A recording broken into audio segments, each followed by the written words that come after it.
Welcome to the Jordan B. Peterson podcast, season 4, episode 54. This episode was recorded on June 14th, 2021.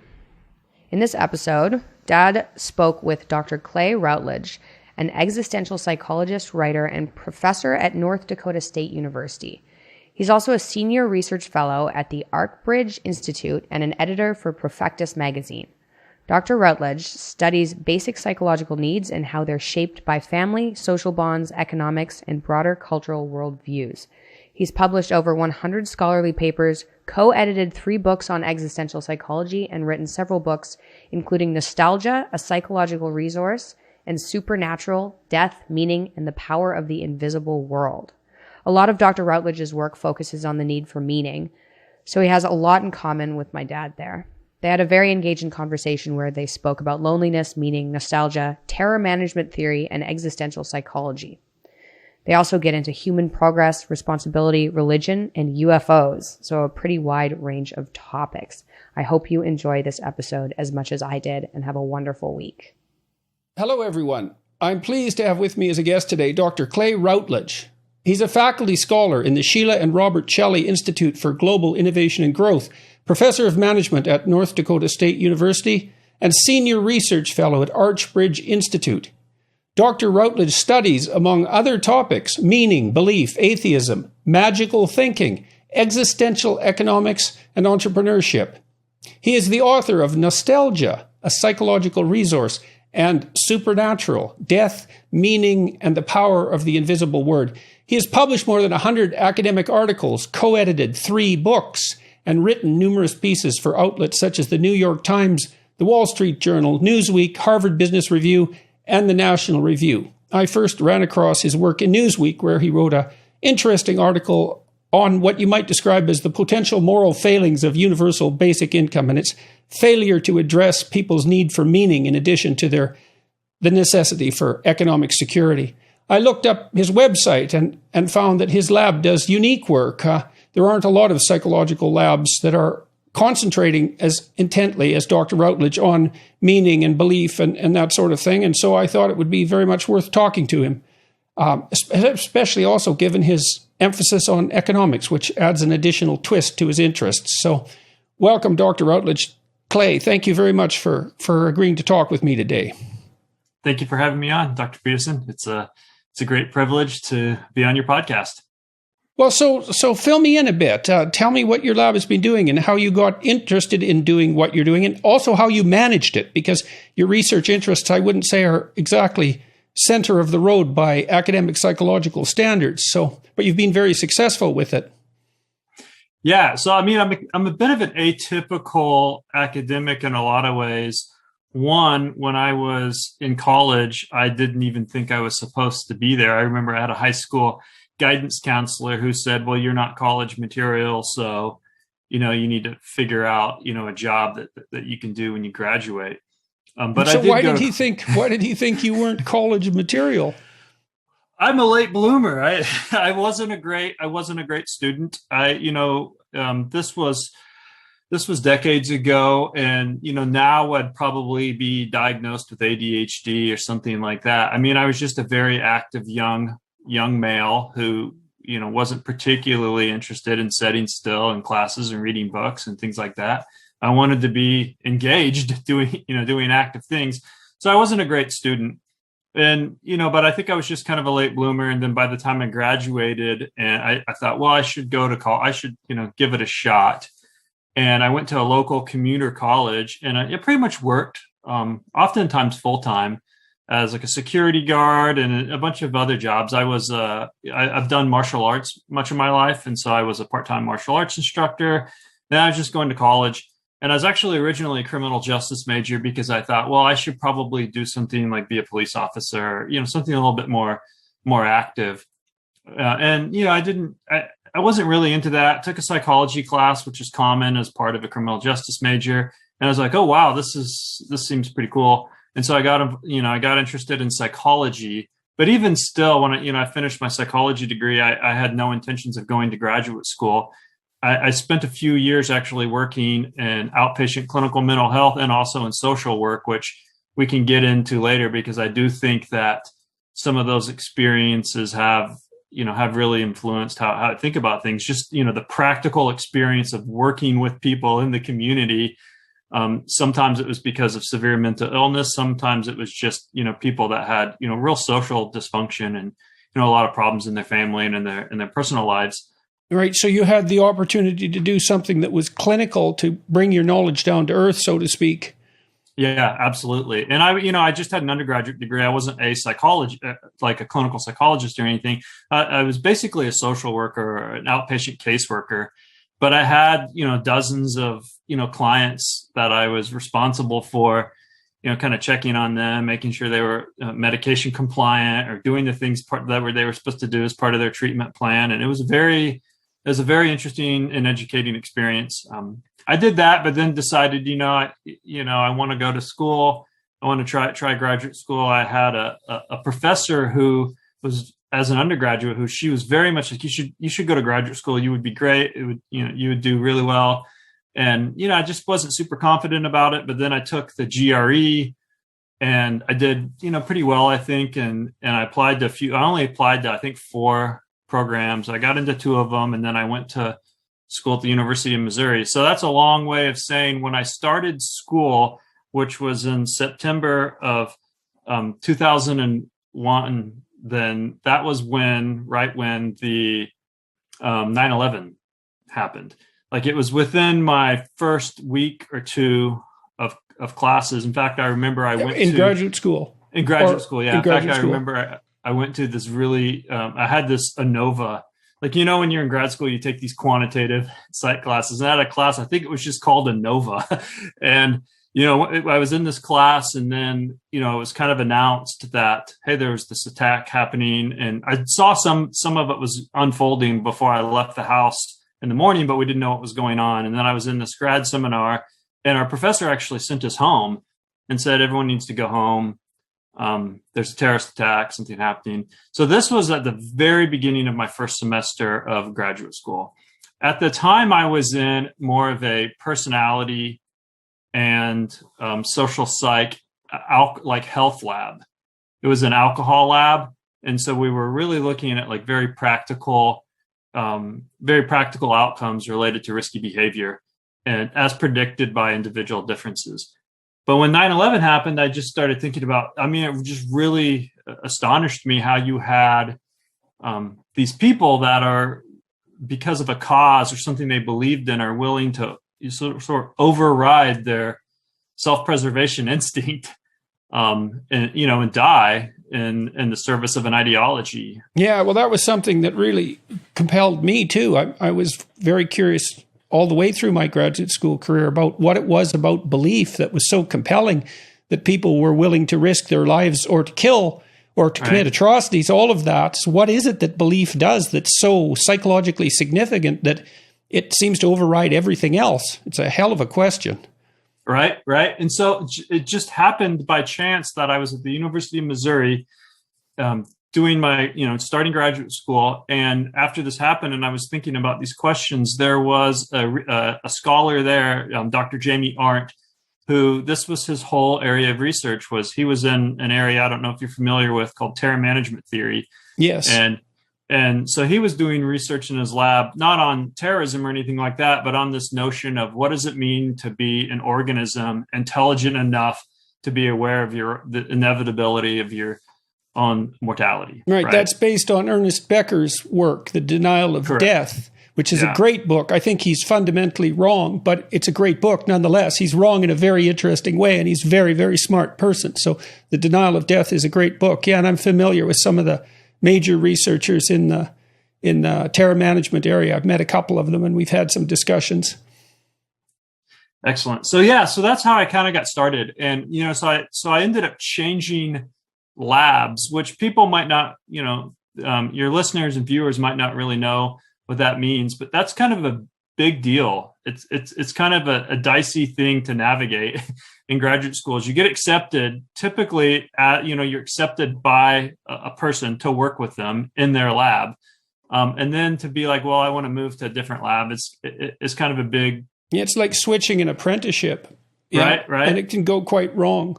Yeah, so it's risky. It's a risky move, but when I started grad school, I wasn't really sure what I was doing. I went to as an undergrad, I went to a small commuter college, and you couldn't work in a lab. There wasn't anyone doing research. So it wasn't like what a lot of my own students have the opportunity for, undergrads to work in my lab and get a sense, is this for me? So I had no idea. So when I started, I really didn't know what I was getting into. And so when I had the opportunity to potentially change labs, I negotiated it carefully so no one would be offended or anything. I certainly didn't want to hurt my own future prospects in the field, but everyone was fine with it. What did you find compelling about terror management theory? And can you outline it a bit for everyone? We could have a bit of a discussion about that as well. Yeah, of course. So what I found compelling about it was, and I do have some issues with it. I'm not in total agreement with it in its purest form. But what I found compelling about it was really the writing of Ernest Becker that it is based on, which is this notion of what does it mean to be so smart that in a lot of ways where, as Becker pointed out, humans have godlike imaginative capacities, right? We can fantasize about all sorts of things. We can do we can engage in all sorts of mental exercises in which has allowed us to transform this planet, right? And even send people into space. What does it mean to have that intelligence, yet at the same time know that you're a biological organism, that no matter how smart you are, you can't outsmart your own demise? And not only that it can come without warning. So you can exercise and wear your seatbelt and drink green tea and everything else you're told to do. And maybe if you're lucky, you'll avoid an early death, but that doesn't change the fact that, when this podcast is over, I could take a walk out the door feeling pretty good about my day and get run over by a truck. And, so that's what, so what Becker and then ultimately some of the terror management scholars pointed out they argued was that always kind of in the background, right? The threat of mortality. It's not, we've got things going on. We're not consciously thinking about it most of the time, but we're aware of it. And right. so Becker tried to bring closure to Freudian psychoanalysis. And so people who are interested in Freud could read Becker because he did a good job of modernizing Freud. And he claimed that we needed an immortality project to set up against the mortality and the terror that it held for us, and that we were compelled to identify with large-scale systems in an attempt to muster a kind of immortal heroism as an antidote to the terror of death. He thought of that, I think, essentially, although he wavered somewhat in the book, essentially as delusional. And I think in some sense, from my perspective, that was where he went wrong, because I'm not convinced precisely that it is delusional in its fundamental essence, but plenty of people would debate that. I think you and I are on the same page about that. I would agree. I don't think it's delusional. And, there's, some other issues maybe I think that people can take with some of the theorizing. But ultimately, the terror management theory, for people who, aren't familiar with it, is taking those ideas of Becker of saying that, well, because of this awareness of mortality, which Becker argued would otherwise be paralyzing if you didn't have this hero project to engage in, and that's why the book's called Denial of Death, right? At some level, you have to deny that that's it, right? And you have to transform yourself into something symbolic. And so one of the arguments that Becker made is humans live in kind of two worlds. We live in the material physical world that, every morning when you wake up and have your aches and pains and need to go to the restroom, you become well aware of your animality, right? Your creatureliness. But we also live in this imaginative symbolic world where we're able to create works of art, world religions, all sorts of interesting things. And that world is the world of meaning that we seek to create. And ultimately that is the world that's immortal, because I know that, I'm going to die, but I can be part of a project. Like you said, I can be part of a heroic project that outlives me. So in a lot of religious traditions, that might be very literal, right? There's a belief in an afterlife. But Becker also argued that we have the ability to engage in symbolic immortality projects as well. So passing down our genes or creating works of art or, building communities, or things that outlive us, to the extent that I can say part of myself is in those projects, then part of myself lives on, even if I don't physically. And so that gets into, that takes us back to the terrorism idea, because, one of the arguments was that, well, you're going to die and there's not much you can do about that. But if you invest yourself in something bigger than yourself and that thing lives on, then you have some type of immortality. And do you remember that movie Braveheart? Yeah, I interviewed the director a few weeks ago on my podcast. Oh, really? Well, there's a great scene in there where he's trying, William Wallace is trying to motivate the people to overcome their fear of what is clearly a lopsided battle, right? And he does, like, everyone, and he has this speech where it's like, you could all go home and right now, and maybe you'll live perfectly fine, complete lives. But one day you'll be old on your deathbed and you'll look back on this and maybe you'll wish that you would have gone for it, right? Because this is going to be a more enduring, meaning project than you just going home and, having a normal life course. And so part of what got me about Becker, Becker said at the beginning of The Denial of Death that he never read Jung. And that was a big mistake, because much of Carl Jung's writing centered on the immortality project from a different perspective than Freud. Jung didn't consider the participation in the hero project as delusional.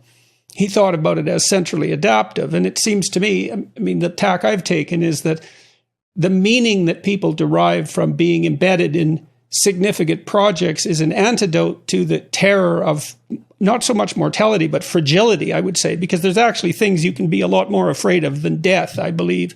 And that's not illusory. It can be, right? It can become delusional, but it's not reasonable for me to believe that the projects that we undertake, the heroic projects, let's say, even such things as raising a family, are the denial of death. They're an attempt to extract meaning out of finite life. And right. I suppose it's also too much of a cognitive theory for my liking, because it doesn't take other elements into account, like the existence of a religious instinct, let's say, or something like that. So despite that, I have a lot of regard for the book. I think it's a brilliant book. Yeah. No, I agree with you. But that's kind of how I got started. Is I entered this lab at the University of Missouri, and we were doing, so the idea was the people who started terror management theory, I think they wrote like a theoretical article or something and presented it maybe like at a social psychology conference in the early 80s. And people were like, hey, that all sounds really cool, but it's totally untestable. And so I think that was the initial reaction. And then so what they did is they tried to create a series of hypotheses that they could test. And one of them, the most common one, but certainly not the only one, is what's called the mortality salience hypothesis, which basically is, if it's true that, the awareness of death is the thing that provokes our investment in these belief systems, and as well as the self-esteem project, which, Becker talked about a lot, then temporarily heightening people's awareness of mortality should in turn temporarily heighten their defense of these systems, right? Right. And so that's what they started doing experiments. That was saying, Solomon, Greenberg, and Pazinski. Correct. Right? Yeah. They wrote a book called The Worm at the Core, on the Role of Death in Life. That came out in 2015. I haven't looked at that book. I've talked to Greenberg and Solomon about their work before.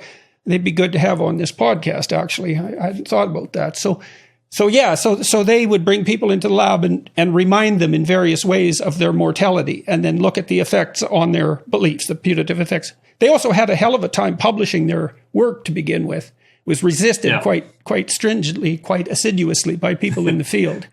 Yeah, I think so. In a lot of the resistance, it seems to be, this is too philosophical, it's too abstract, it's hard to pin down, and understandably, because one challenge, one of the challenges that people have made to the theory is when you make people aware of their mortality, or when you heighten people's awareness of mortality, regardless of how rigorous of a control condition you have. So you can say, for instance, well, maybe the problem with death is that it's separation, it's isolation, right? And so maybe it's really a social thing. Maybe you're being separated permanently from loved ones, and so what's triggering these defenses is something social. So you can try to control for social exclusion or things like that. But one of the challenges is, regardless of what type of control condition you have, by nature, death is it's a real thing. It's not an abstraction, and it's multifaceted. It's multidimensional, because you do worry about all these things, right? There are some Israeli social psychologists who were also Victor Florian. I don't know if you've heard of him, and Mario Michelintzer. They were also doing this kind of existential psychology, and they were looking at the awareness of death more through this multidimensional perspective, that when people are, the fear of death isn't just the fear of annihilation, which is kind of what Becker focused on, but it is the fear of, there's uncertainty about what's going to happen after you die. There is a social element of it too, which is, I'm going to be separated from the people I love. There's a fear of pain. I mean, so there is a whole bunch of other stuff packed in there, and it's hard when you make people aware of death, you're bringing online all of that stuff. And so how do you, it's a bit complicated to disentangle. And it's not obvious too, whether like death is a subset of uncertainty or uncertainty is a subset of death terror. I mean, part of the problem with Becker's theory is that a lot of beliefs are actually representations of ways to act in the world that stabilize the world, right? So if you have a theory about something, you act it out and you get what you want, then you validate the theory and you indicate to yourself that your knowledge is sufficient to protect you from uncertainty. Well, the ultimate uncertainty in some sense is your annihilation. I mean, you can make that case, but you can't say that all belief systems function to specifically inhibit the fear of death. I mean, he would say that that's the worm at the core, which is, of course, what Solomon, Greenberg, and Pajinski talked about in their book. But I'm not even completely certain of that, because, like I said, I think there are things that you can be more afraid of than death. Pain might be one. Yeah. So so I agree with that. So there are the kind of hardline terror management people that take the position you just articulated, which is, this is it. This is the core. This is the core existential issue. But then there are people more like me who sees death as one of a number of potential existential threats. And in addition to that, even though early on in my career, because I worked in the terror management lab, and so we were largely running these types of studies where you make people aware of their death, and then you measure a bunch of things. After that, I really started getting more into what I would consider a more complete existential psychology. And this is an oversimplification, of course, but you can kind of think of existential psychology as having like a dark side and a light side in some ways. And terror management and Becker, that was kind of the edgier dark side, which is ultimately what meaning about is it's a defense system, right? Like people are afraid. People are aware of these vulnerabilities, and it makes them afraid, and so they dogmatically cling to beliefs in order to reduce that fear. So that's right. So it's an extension of Freud's notions of religious belief as a defense mechanism, and you can see the Freudianism slipping through there. And that is the issue: what's the difference between a defense and an adaptation? Right. And on one hand, culture, you could say that your identification with your culture allows you symbolic immortality, but you could also say, it builds your house so you don't freeze to death in the winter too, right? So it's not just symbolically preventing your death, let's say, or protecting yourself against your fear of death. It's actually stopping you from dying, which is not a trivial issue. Right, of course. And so there, and then there's the second side is, what we might call the light side, which is more of what people might be familiar with in the positive or humanistic psychology tradition, which is humans aren't just trying to defend, they're not just in this defensive mode. We also are explorers. We're growth oriented, right? So part of what we're striving for isn't just to defend the world as we know it. It's to create new beliefs and to explore new ideas. And so, even when I was in grad school, because there were some positive psychologists in the department, and then I was in this terror management lab, I had the opportunity to work with to collaborate with different people. That was what was great about our program, is they very much encouraged people to go work with other professors. So even starting in graduate school, I was starting to explore the tension between psychological defense and psychological growth motives. And so this idea is that you need both, right? Because like in artistic or creative pursuits, sometimes you can do things that bring you so outside of the structures that provide, protection, that provide psychological defenses, that they can leave you very vulnerable, right? To anxiety and to chaos, right? As you know. And then so you might kind of retreat a little bit, look for your protection.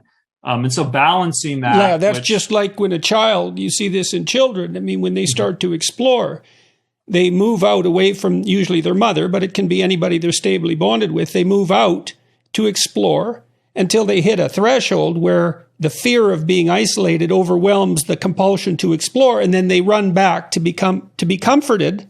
And then they explore next time a little bit farther. And that meaning that's associated with exploration isn't the same thing as dogmatic protection from uncertainty, right? So there's at least two things going on there. There's the orienting that dogma gives you in the world, which is your crystallized knowledge, let's say.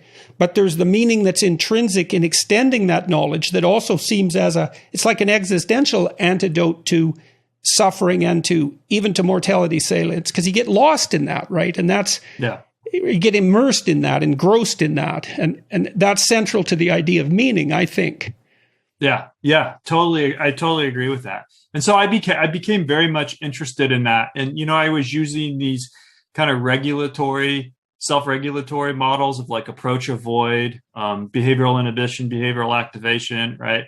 And so that was something I became very interested in, was what shifts people towards, a threat shifts people towards defensiveness, right? Because you face a threat and then you're like, well, now's not the time to be super creative or open-minded. Now's the time to be vigilant, right? To shrink in a little bit. You saw that after 9/11.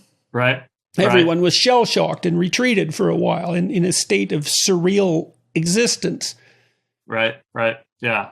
So that's kind of how I got started in existential psychology. And then I ended up, this is going to seem like it's a bit off message, but it connects, which I ended up studying the psychology of nostalgia.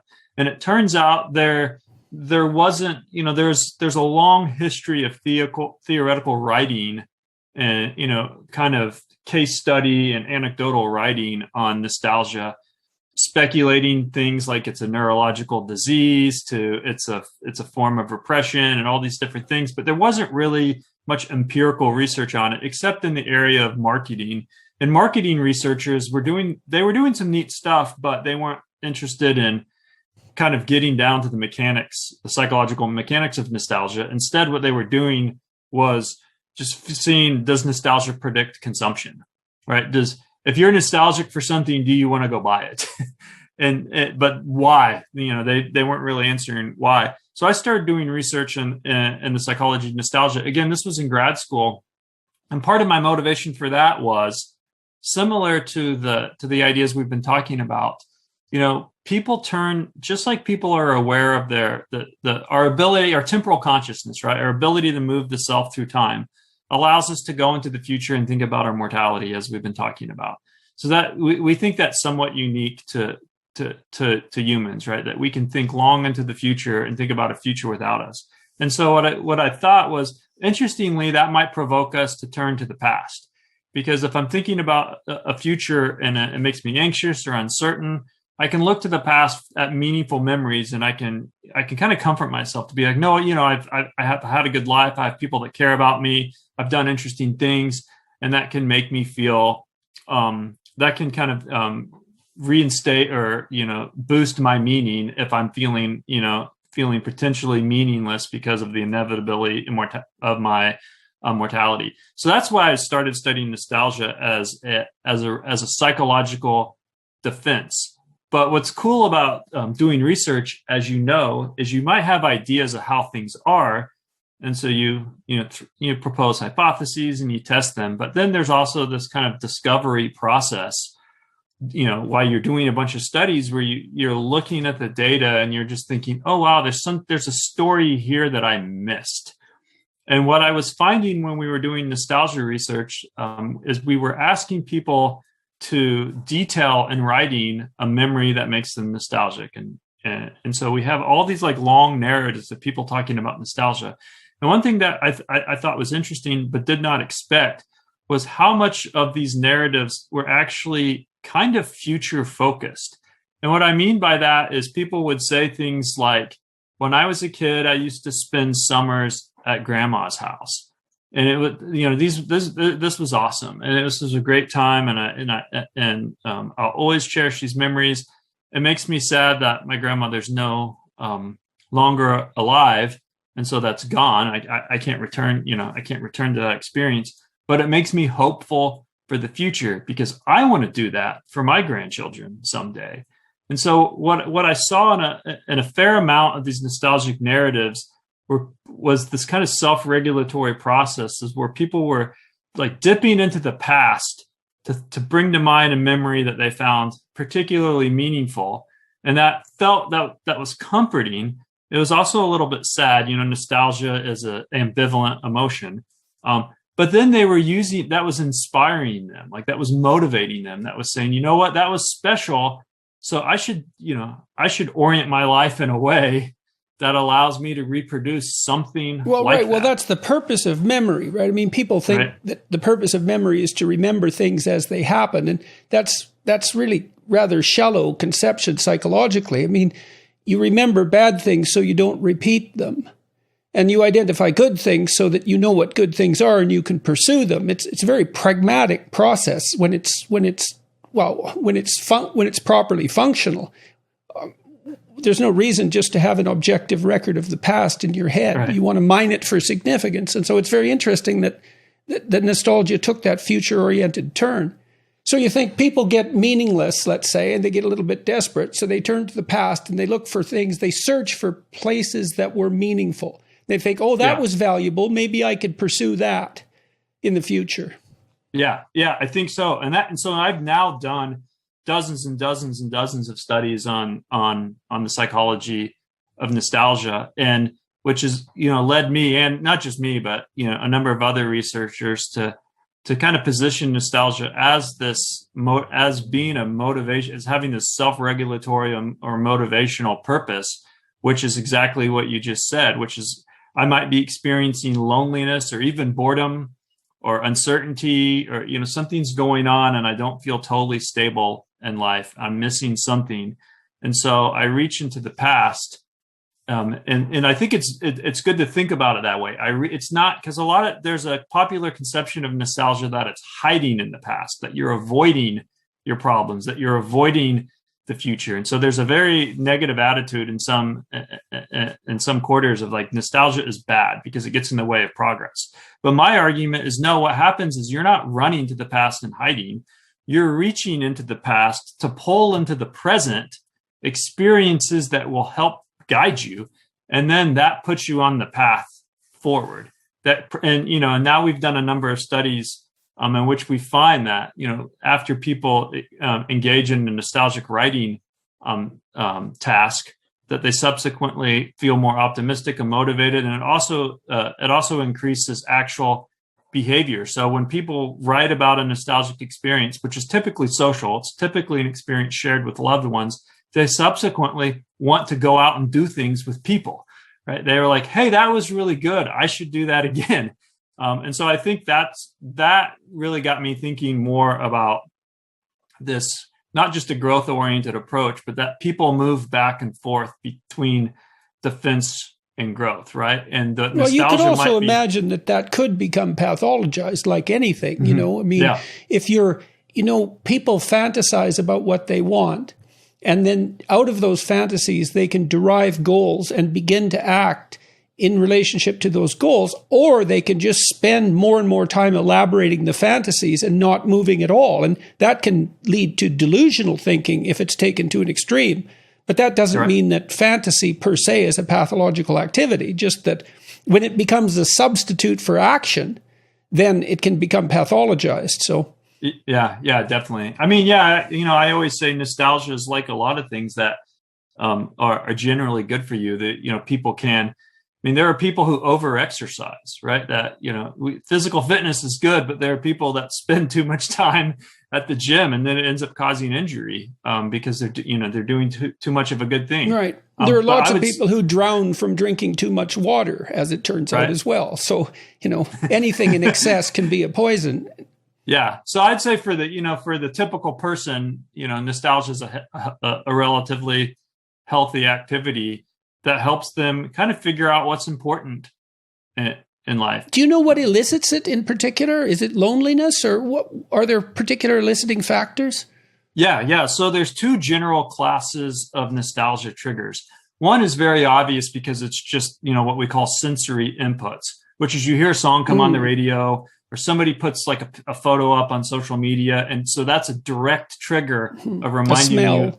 Right. The smell, right. Scent. Yes. Scent evoked nostalgia is very powerful. So there's those, what we call direct triggers. And then there's what we call psychological triggers. And they tend to be negative affect, typically loneliness, but other things as well. So we've done this where we've used like emotion inductions, where we've had people watch video clips that either make them happy or sad or have a more neutral affect. And so it's not just the case that any emotion provokes nostalgia. It tends to be negative emotions. So when people feel sad, when they feel loneliness, when we ask people, loneliness is the most common trigger. But we've also looked even at boredom. We've done these experiments where we have people do these really, really boring tasks where they're just spending a period of time writing down concrete mixture, the formulas for concrete mixtures or things like that.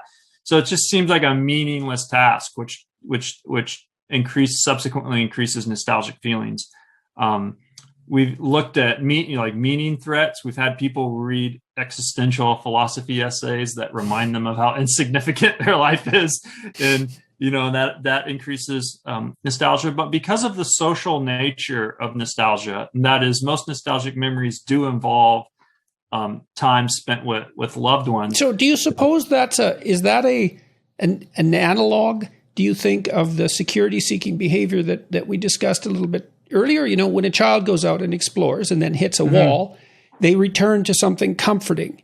And, almost all higher cognitive functions are elaborations of something that's much more basic. So, affection between adults looks like it's an elaboration, like deep affection. It looks like it's an elaboration of infant attachment circuitry. And so you make people bored, or you put them in a bad mood, and then they return to the security of social interactions in the past. And you could think of that as purely defensive, but it also indicates to them what they did find meaningful, and they can use that in a positive way. Yeah, I think exactly that. In fact, we've done some work looking at nostalgia and attachment theory, and it does seem like nostalgic memories they're basically bringing online these attachment schemas, these frameworks that people use.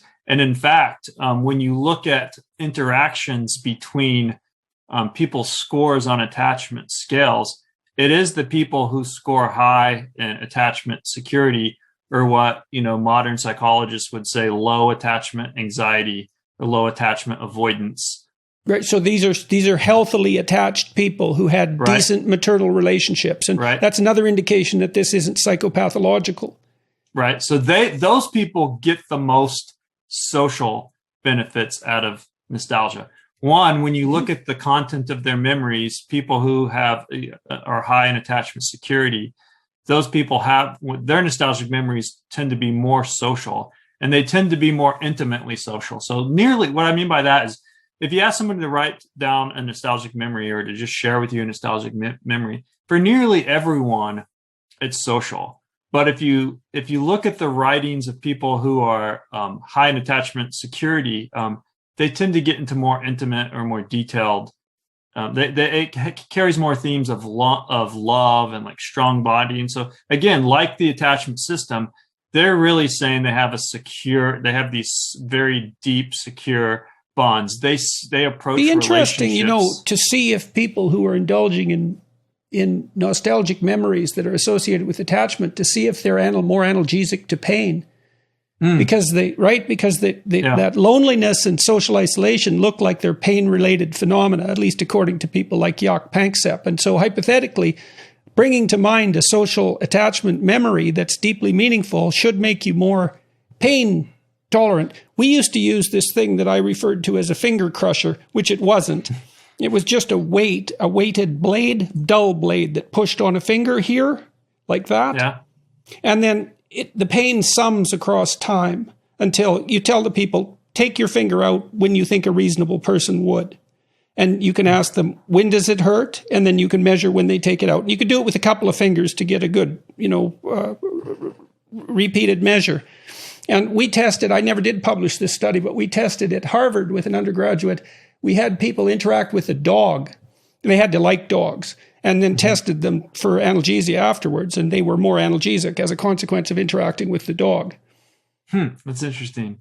Yeah, no, that would be a really cool study. It's not the same thing, but and this isn't research I did, but there were some researchers that looked at nostalgia in the context of actual physical feelings of warmth. And the idea was kind of like what you're talking about. Like, we associate relationships with comfort and warmth and emotional warmth, right? And so they did things like manipulate the temperature in the room, in the lab, and then had people, kind of estimate it. And, people in the nostalgic condition thought their room was warmer. And yeah, I would say that is analogous, and that's a good example too of how these sources of meaning are not merely cognitive, right? I mean, one of the things that I studied pain responses for quite a long time in their differentiated form. And so frustration produces a pain-like state, disappointment does, grief does. And people use tactile contact as a mediation for pain and for grief. And it's about the only thing we know of that's actually useful for grief, real touch. And one of the people that was affiliated with Panksepp did massage with premature infants in their incubators and accelerated their growth up to the rate of normal neonates. And the effects, this was 3 10-minute massages a day, the effects were measurable 6 months later in terms of physical and cognitive development. And so these aren't precisely cognitively mediated meanings. They're really embodied.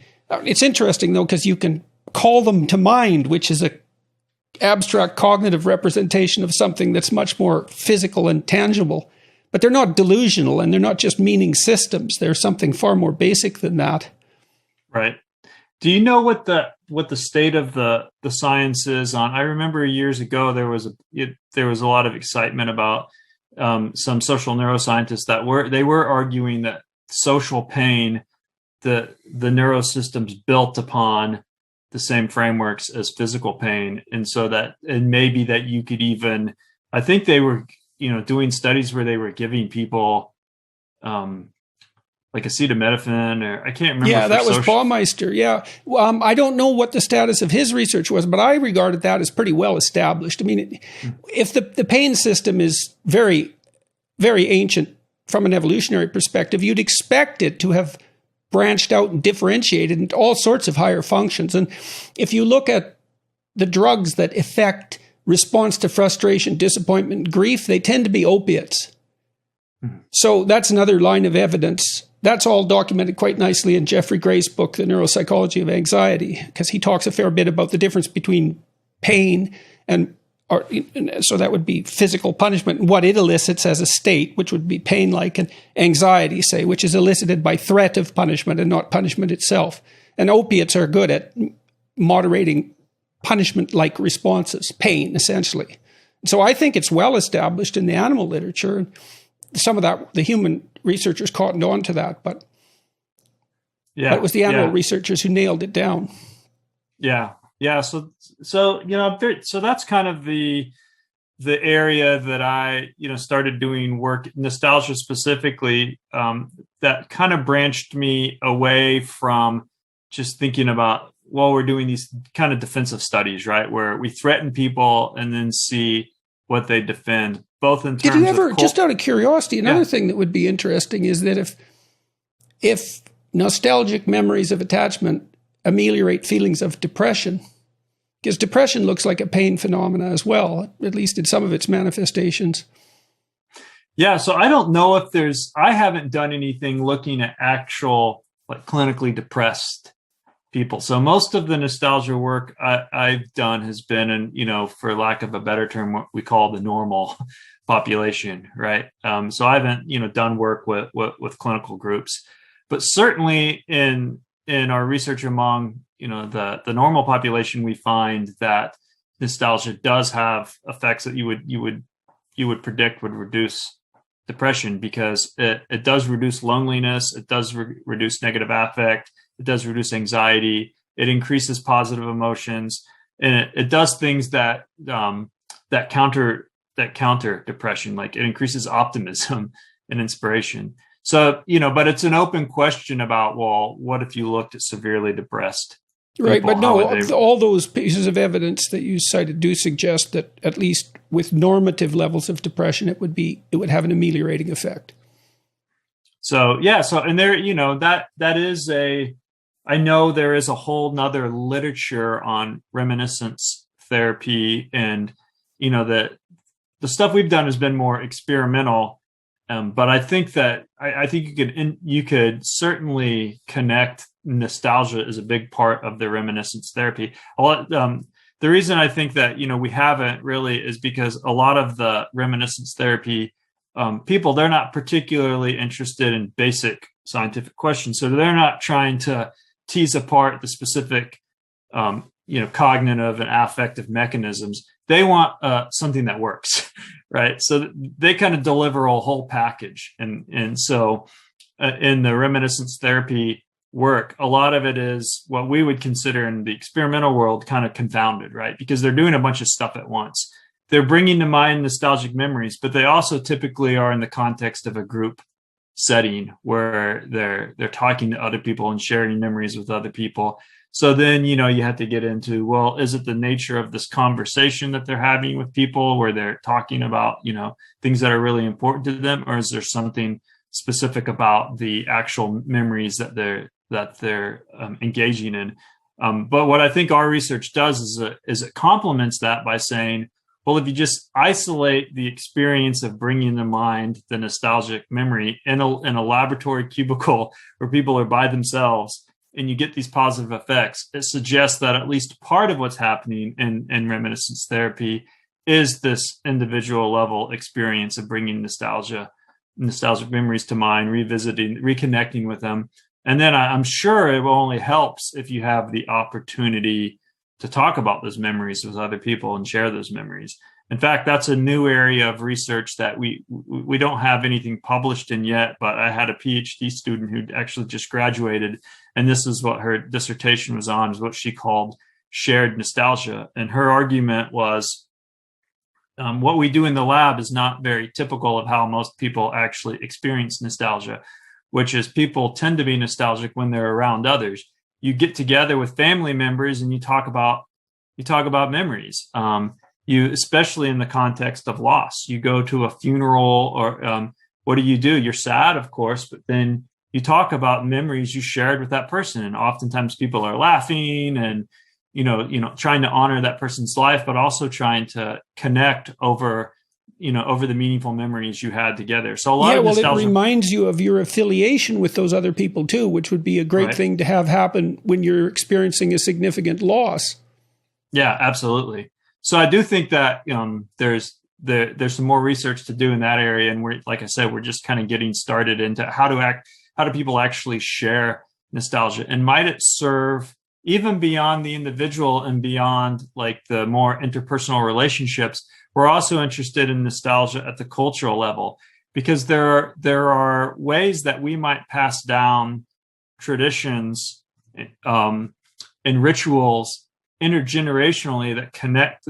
So I might have a lot of things that are different in my life and the experiences that I've had at the time period in which I grew up than somebody 20, 30, 40 years older than me.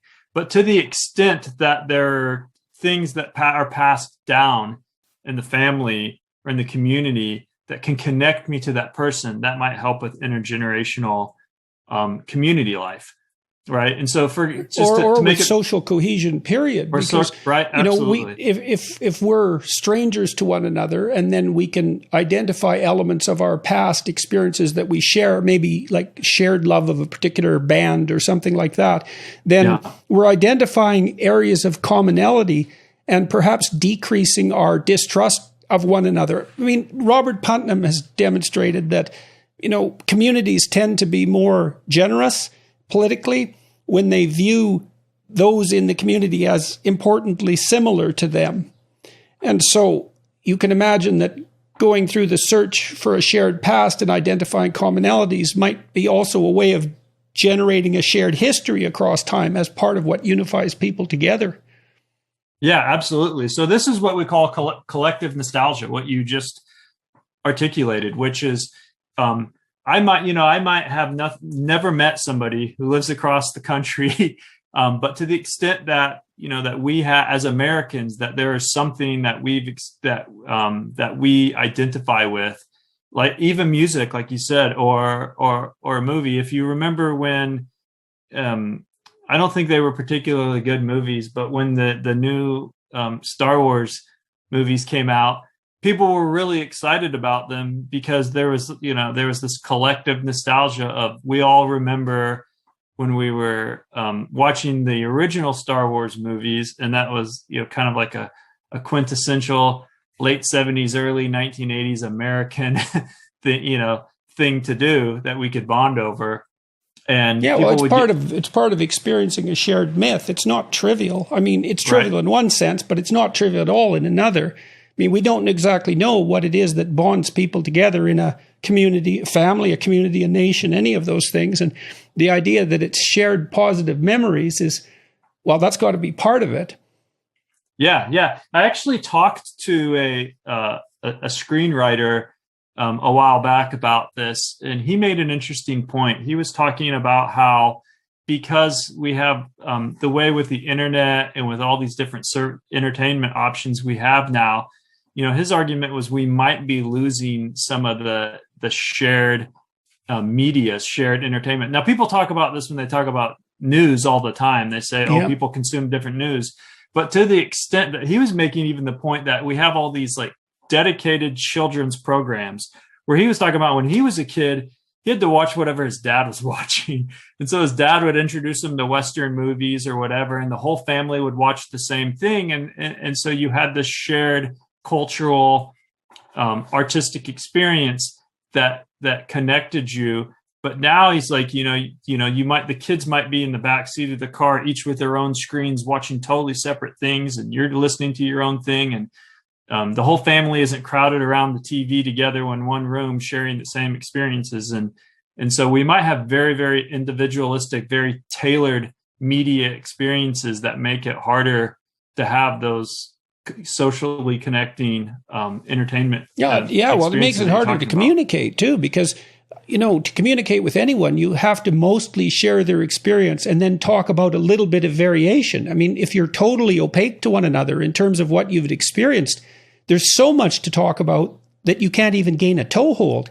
And you do wonder if this incredible explosion of entertainment options, let's say, but it's far more than that. It's cultural options, does produce, perhaps does heighten the probability of the kind of fragmentation that we seem to be experiencing right now. Yeah.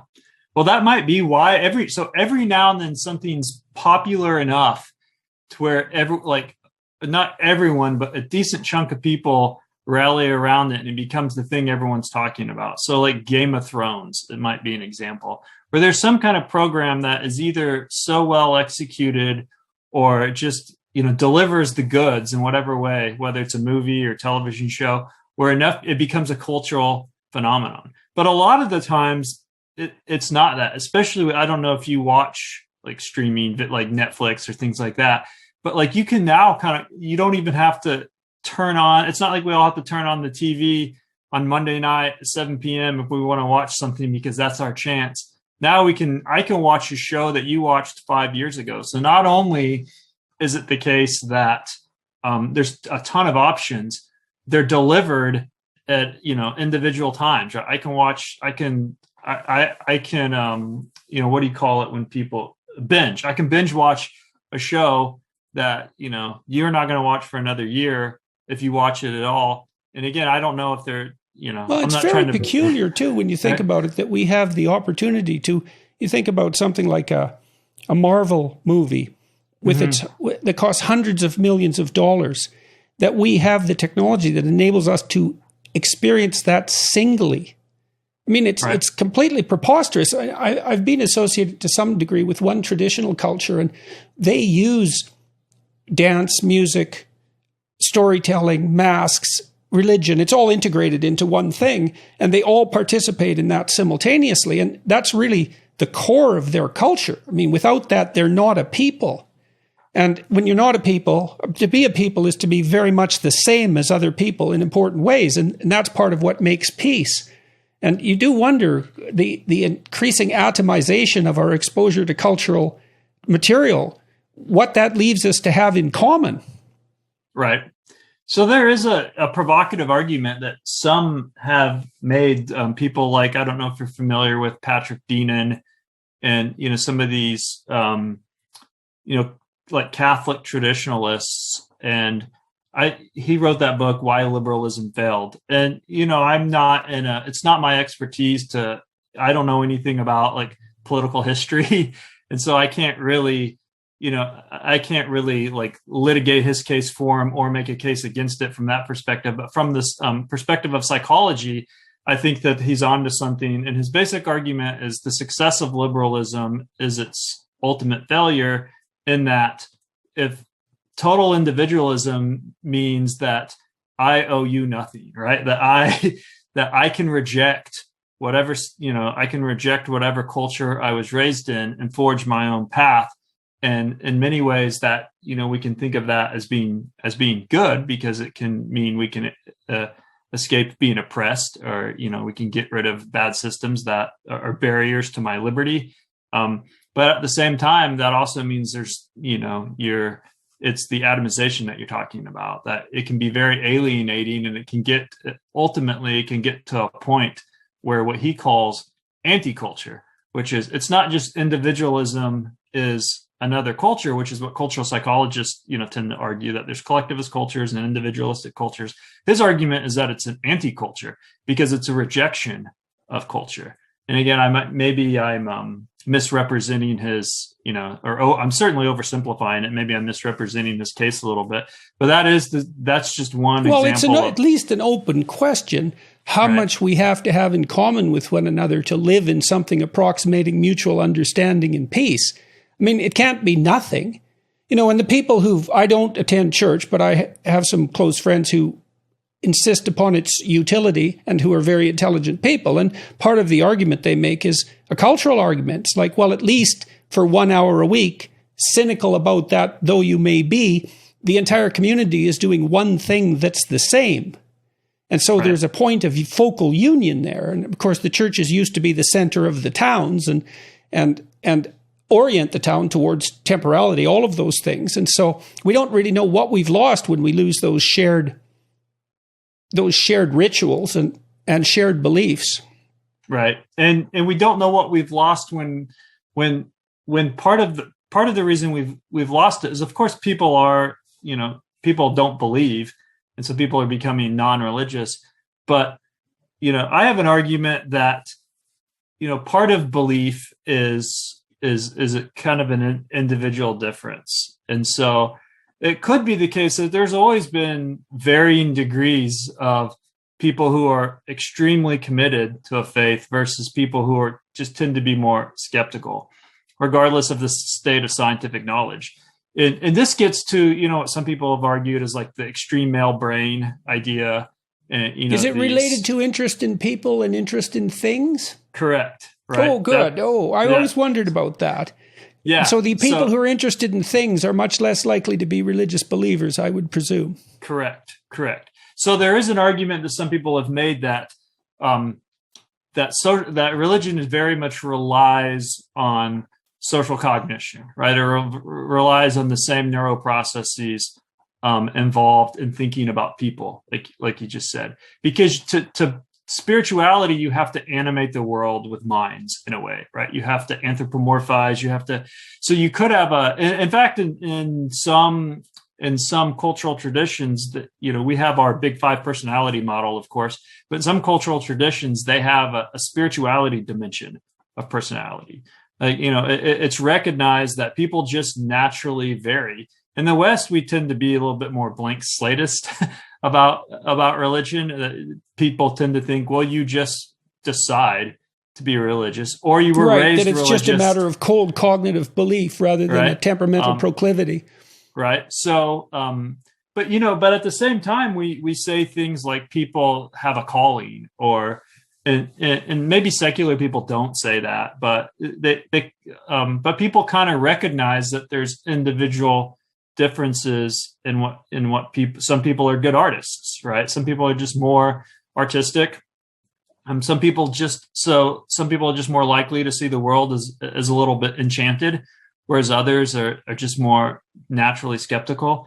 And so let's just assume for a second that that's true, that there's this individual difference that's always existed, where you've had some people that are just more interested in things, like you said. And so they might even be somewhat, at the extreme, they might even be somewhat mind blind.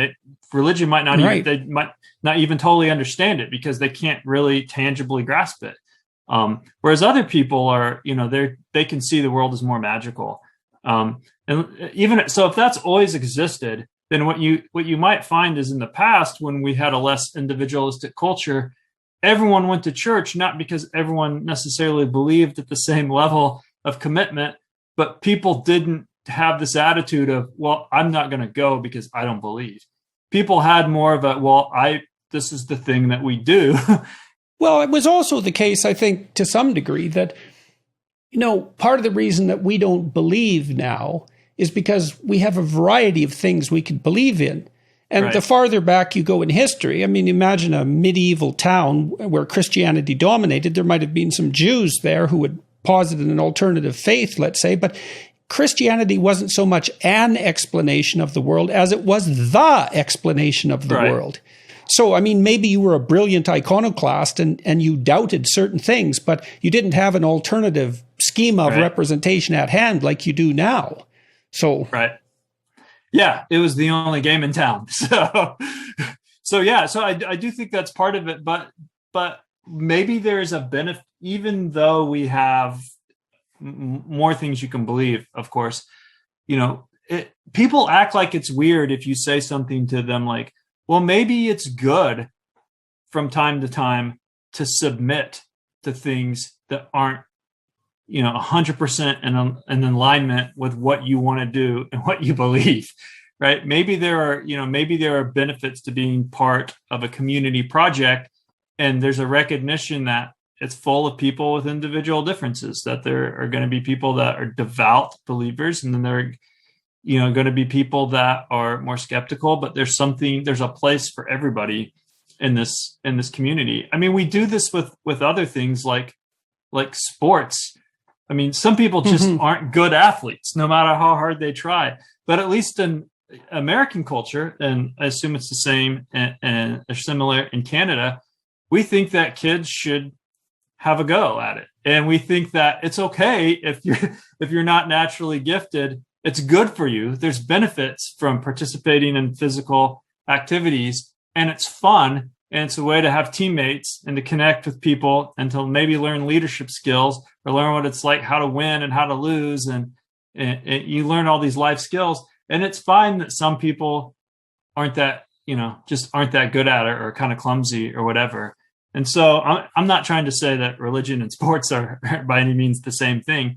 But the point is, in other domains, we recognize that there are individual differences, and that doesn't preclude them from participating in the project, and that there might be benefits for having a more, I mean, I know this is a loaded term now in academia, but inclusivity, but there might be benefits for being inclusive and saying that, there's a place in religion, even for people who are more skeptical. And I do think that might be the case. I'm not 100% sure, but I do think that might be the case outside of the Western world. Again, I think in the more individualistic cultures, we're more apt to say, well, what do you believe? What do you think as an individual? What do you want to do? As opposed to what is your duty to do? Or what's your relationship to the collective? Correct. Well, you could also imagine that it might be something like a difference in fundamental cognitive metaphors as well, and those could be different niches. So imagine that so just for the benefit of the audience, the biggest difference known between men and women in terms of individual differences is interest in people versus interest in things. And men are more interested in things and women more interested in people. On average, the difference is about 1 standard deviation, which is very large by the standards of such things. And so you could imagine that maybe it's more acceptable, more understandable for people who are primarily interested in things to view the world mechanistically. Whereas, so that's a metaphor, the world is a machine. And there's a kind of determinism that goes along with that, but also a logical analyzability and a reductionism and a decomposition that would all go along with tool formation, let's say. Whereas you could also visualize being as a spirit. And that also makes sense because the community in some sense is a spirit and other people are spirits. And animals are spirits. They're personality like. And so to view existence itself as characterized by personality would be a different approach, but one that would have its benefits and detractions just as viewing it like a machine might. Right. I'm often struck by the fact that, it seems to me that engineer types are more likely to be critical of mythology and narrative, religious in nature, particularly because it doesn't align with their mode of thinking, but they tend to pick up their mythology in the form of, say, science fiction. It comes in a more implicit level. Right. You're actually getting to a series of studies that we did looking at this. So there were some surveys that came out a number of years ago that found that the more secular people were, the more likely they were to believe in UFOs. And when I say that's UFOs, perfect. That goes along with Jung's analysis of visions of UFOs in the sky, right? He thought those were replacements for religious revelations, the angels essentially descending from on high. Yeah, exactly. Michael Shermer and I talked about this because he's written about this before. That he's got a great quote that UFOs are like deities for atheists, or I can't remember exactly what it was, but it was something to that effect. But there's these surveys that find that the more secular people are, the more likely they are to believe in UFOs, and not just UFOs in the sense that, well, we don't know what these things are, but they're likely to believe that there's intelligent alien life among us. So they're really taking a leap of faith. So that those surveys existed, but what we were interested in our lab was, well, to what if religion is about meaning, which there's a lot of studies looking at the existential benefits of religion, including meaning making. We're like, well, if a religion's about meaning, and people who aren't religious might be more vulnerable to not having meaning, and thus more likely to be searching for meaning. Would they be more likely? Would that explain why they're more likely to believe in UFOs? So, in other words, from like a methodological point of view, what we did is we looked at this correlation between lack of belief in religion and a positive belief in aliens to see if it was mediated, see if that relationship is mediated by these meaning making variables. And so there's these measures that maybe you're familiar with called the presence of meaning, which measures to what extent you actually see your life as meaningful. And then there's another measure called the search for meaning, which is basically to what extent you're currently looking for meaning in life. They tend to be negatively correlated, not always, but it makes sense that they are, because the more you feel like your life is full of meaning, the less in need you are to go look for new meaning. And so what we found was we found a support for a mediation model in which the less people believed in God, the less meaning they reported having, the higher they were in search for meaning, which in turn predicted their belief in aliens and UFOs. So have you expanded that to political belief? Because one of the things I heard this survey once from the Gallup organization in Canada. Now, you may know this, you may not, but Canada has had its bouts of separatism, right? Quebec, our French-speaking province, has put forward the plans to separate a number of times and has come very, very close to breaking up the country. And Quebec was the last country in the West, really, to radically abandon Catholicism. It was a really Catholic country till like 1959, and then it just disappeared. And now Quebec has like the lowest birth rate in the Western world, or close to, and very many common law households rather than formally married. And whereas in the 50s, the typical family had 12 children, it's like one now. So radical transformation in a very short period of time that dovetailed with this rise in Quebec nationalism. And I always thought, well, Catholicism disappeared and the state became the religion. And then I saw a Gallup poll that indicated that if you were a lapsed Catholic, you were 10 times more likely to be a separatist. I thought, well, there's evidence that when the religious instinct falls out of the religious domain, it plummets down to something like the political level. And then the political becomes religious. And so you're seeing that people who are less formally religious. And do you distinguish between dogmatic belief and spiritual belief? Because that's often distinguished. But in any case, they're more likely to believe in these extraterrestrial events. Any work at all on the political end? So I haven't done any empirical work on the political end, but what you just said is exactly what I was thinking. Now, there is some work in this model of compensatory control. So they're not looking at meaning; they're looking at a sense of control in life, and they found like there's a paper on it, and I'm trying to remember the name of it. It's called something like God or Government. And basically what they find is the less religious a society is, the more people want big government. And so the idea is that people want some kind of controlling structure that helps make, when you feel personally out of control, that helps order the world. And if a society moves away from religion, they tend to be more interested in government, which isn't exactly what you were saying, but I think it's close, though. It's close. And, yeah. And I mean, it indicates, like your research seems to indicate, is that there is this fundamental impulse towards something approximating religious belief. And so then you might think, well, in most cultures, particularly traditional cultures, that need is fulfilled by the totality of the culture. It's relatively integrated and everything is oriented in the same direction. Whereas in our culture that's fragmented to the degree that it has, that's all gone away. But that doesn't mean that the desire for something like coherence has, and I can't see how it can disappear, because who wants incoherence? Yeah. I mean, that's uncertainty and trouble. And maybe that's driving part of this search for meaning that you're describing. Yeah, I think so. And one of the things that's really fascinating about this, because when I was doing this work and I was writing a book on all of this, so I was doing empirical work, but I was also looking at broad trends. So if you look in the U.S. at the areas of the country that are the least religious, so you can look at that both in terms of self-identified religiosity, but you can also look at church attendance and other indicators of religion. Those are the places where the New Age industry is thriving, right? So like on the coast, right?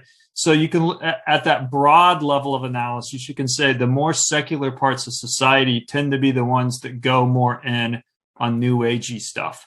They also tend to be the one, and this gets to what you're saying, that also tends to connect with the political activism. And I remember this happening during maybe it's the early Trump administration years, that you'd see these articles in places like the New York Times. Like, these weren't fringe outlets. You'd see articles where it's talking about like witchcraft, the resistance witchcraft. So there were witches that were trying to cast spells against Republicans and Donald Trump, and there were these articles, totally unironic, and it wasn't like they were presenting this and saying like, wow, these people really believe this stuff.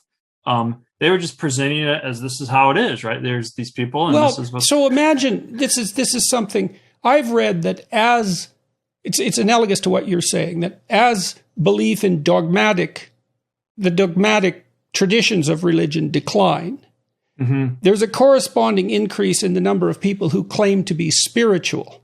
So there's a separation between spiritual and dogmatic. And so it's really easy to criticize dogma. You say, well, do you really believe that concrete thing? Right. Why not make it more abstract? Well, it's less susceptible to rational criticism. And so that's advantageous. It's more individually tailored in some sense. But the problem is it lacks structure and the ability to unite people.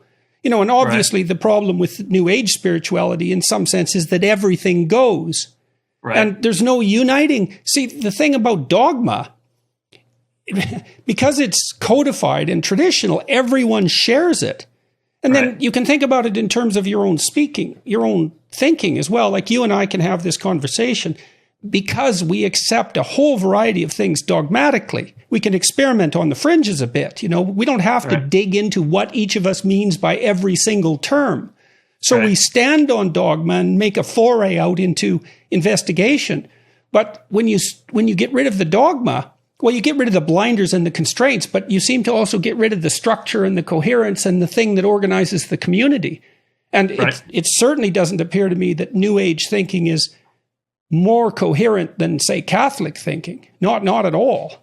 Right. Well, so you're actually getting into exactly what we observed is it appears that a lot of these New Age alternative beliefs are motivated by the need for meaning, but they don't seem to do a good job of providing meaning because remember they're inversely correlated with the presence of meaning. And I think for the reasons you just articulated, I mean, when we have a meaning framework of what some people might call a dogmatic framework, everything you just said, like it organizes us. And not only that, but it gives us responsibilities and duties.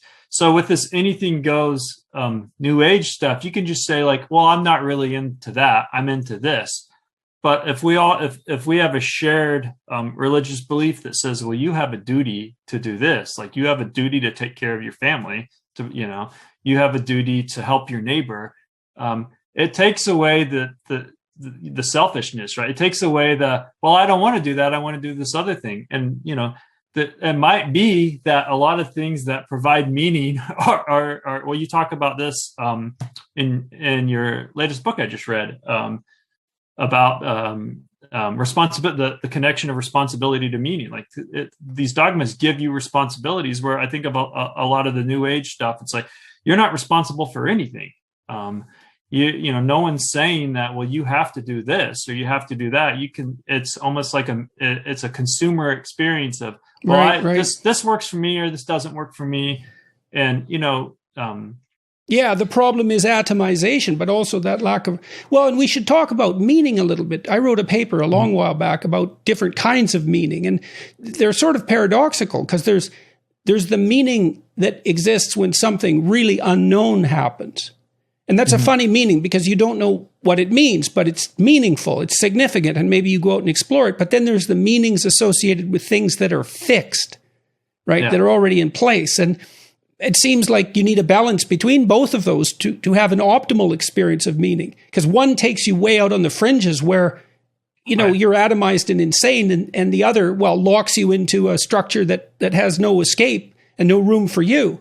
So the meaning is this umbrella term, but decomposing it into its constituent elements also seems to be useful. And that would also allow for the investigation of what meaning suits what situation. Because sometimes what you want is the meaning of security, right? You want constraint. You want not that. I don't want all those choices. And other times that's not the case. Right. Yeah, I think so. So I edited co-edited a book on the existential science of religion a couple of years ago. And one of the chapters that one of the contributions to the book was making this argument that religion functions as a meta choice, and it's for what you just said. So it actually promotes freedom, because people think of religion as being restrictive, right? Often they're like, well, I can't do the things I want to do because religion's telling me I have to do. Here's all the things I have to do, right? Here's all the rules that are imposed upon me. But this argument was religion, at least done in a healthy way, is a meta choice in the sense that there's this behavioral economics type of research where if you have too many choices, you're paralyzed by indecision. So if you narrow down, if you have too few, it's suffocating, right? So there's an optimal level of choice in which you're free, right? You're not overwhelmed, but you have options. And so what religion might do well is function as a meta choice, which is I can reduce to one choice the system. I can buy into the system that sets up these parameters and as a guidebook for how to live. So I don't have to think about every single little thing. Like I'm making the meta choice of buying into this framework. But that in itself is a choice, because you could say, well, I'm not going to do this anymore. Yeah, well, you can think of it in that sense as something that's more akin to, and this isn't reductionistic, it's more akin to a game. I mean, people aren't annoyed when they play Monopoly that they can't bounce a basketball off the center of the board, right? They're happy because they have adopted this set of rules that it enables a kind of cooperation and competition that's enjoyable and constrains choice to something approximating an optimal range. Yeah. And you could say, well, we could play Monopoly or we could play Catan, but fine, you make that decision. You got to play something, or you play by yourself in a corner. And that issue of being overwhelmed by choices, that's something that people don't seem to be quite as what would you say? They're not quite as aware of. If you tell people about that, they think, oh yeah, I know what you mean. But our society, and maybe that's because of its individualistic nature, is we recoil at constraint. We fail to see the fact that we do want our choices narrowed to a range of, I mean, look, what's our working memory capacity? 4 items, something like that, right? Our field of conscious choice is very narrow. And so when we're presented by options that exceed that constraint, and there's other constraints, it's very easy to become anxious instead of free. Right.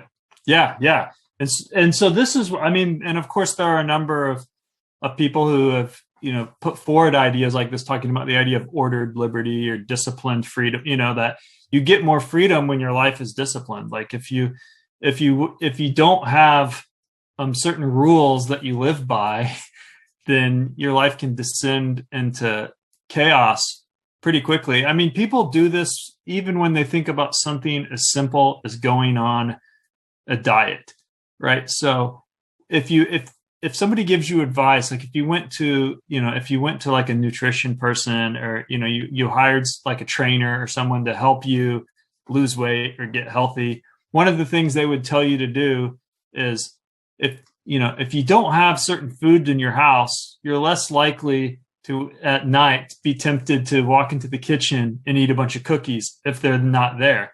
But that requires a choice of not putting them there. So it's not a restriction on your freedom, right? You could get in your car, I guess, and drive out to the store and get cookies, but you're less likely to do it if you set up your environment in such a way that removes temptation. And so there's a lot of even very little things we do in life that are like that, right? Some people might say life hacks, right? Where we learn, well, if I do this, then I know myself, and I know I'm the type of person that after a long day's work, if I come home, I'm gonna drink too much beer, and so I'm just not gonna keep beer in the house. I'm gonna make beer a thing that I do only if I go out with friends. I mean, there are people that make these choices because they know they have vulnerabilities to, over drinking.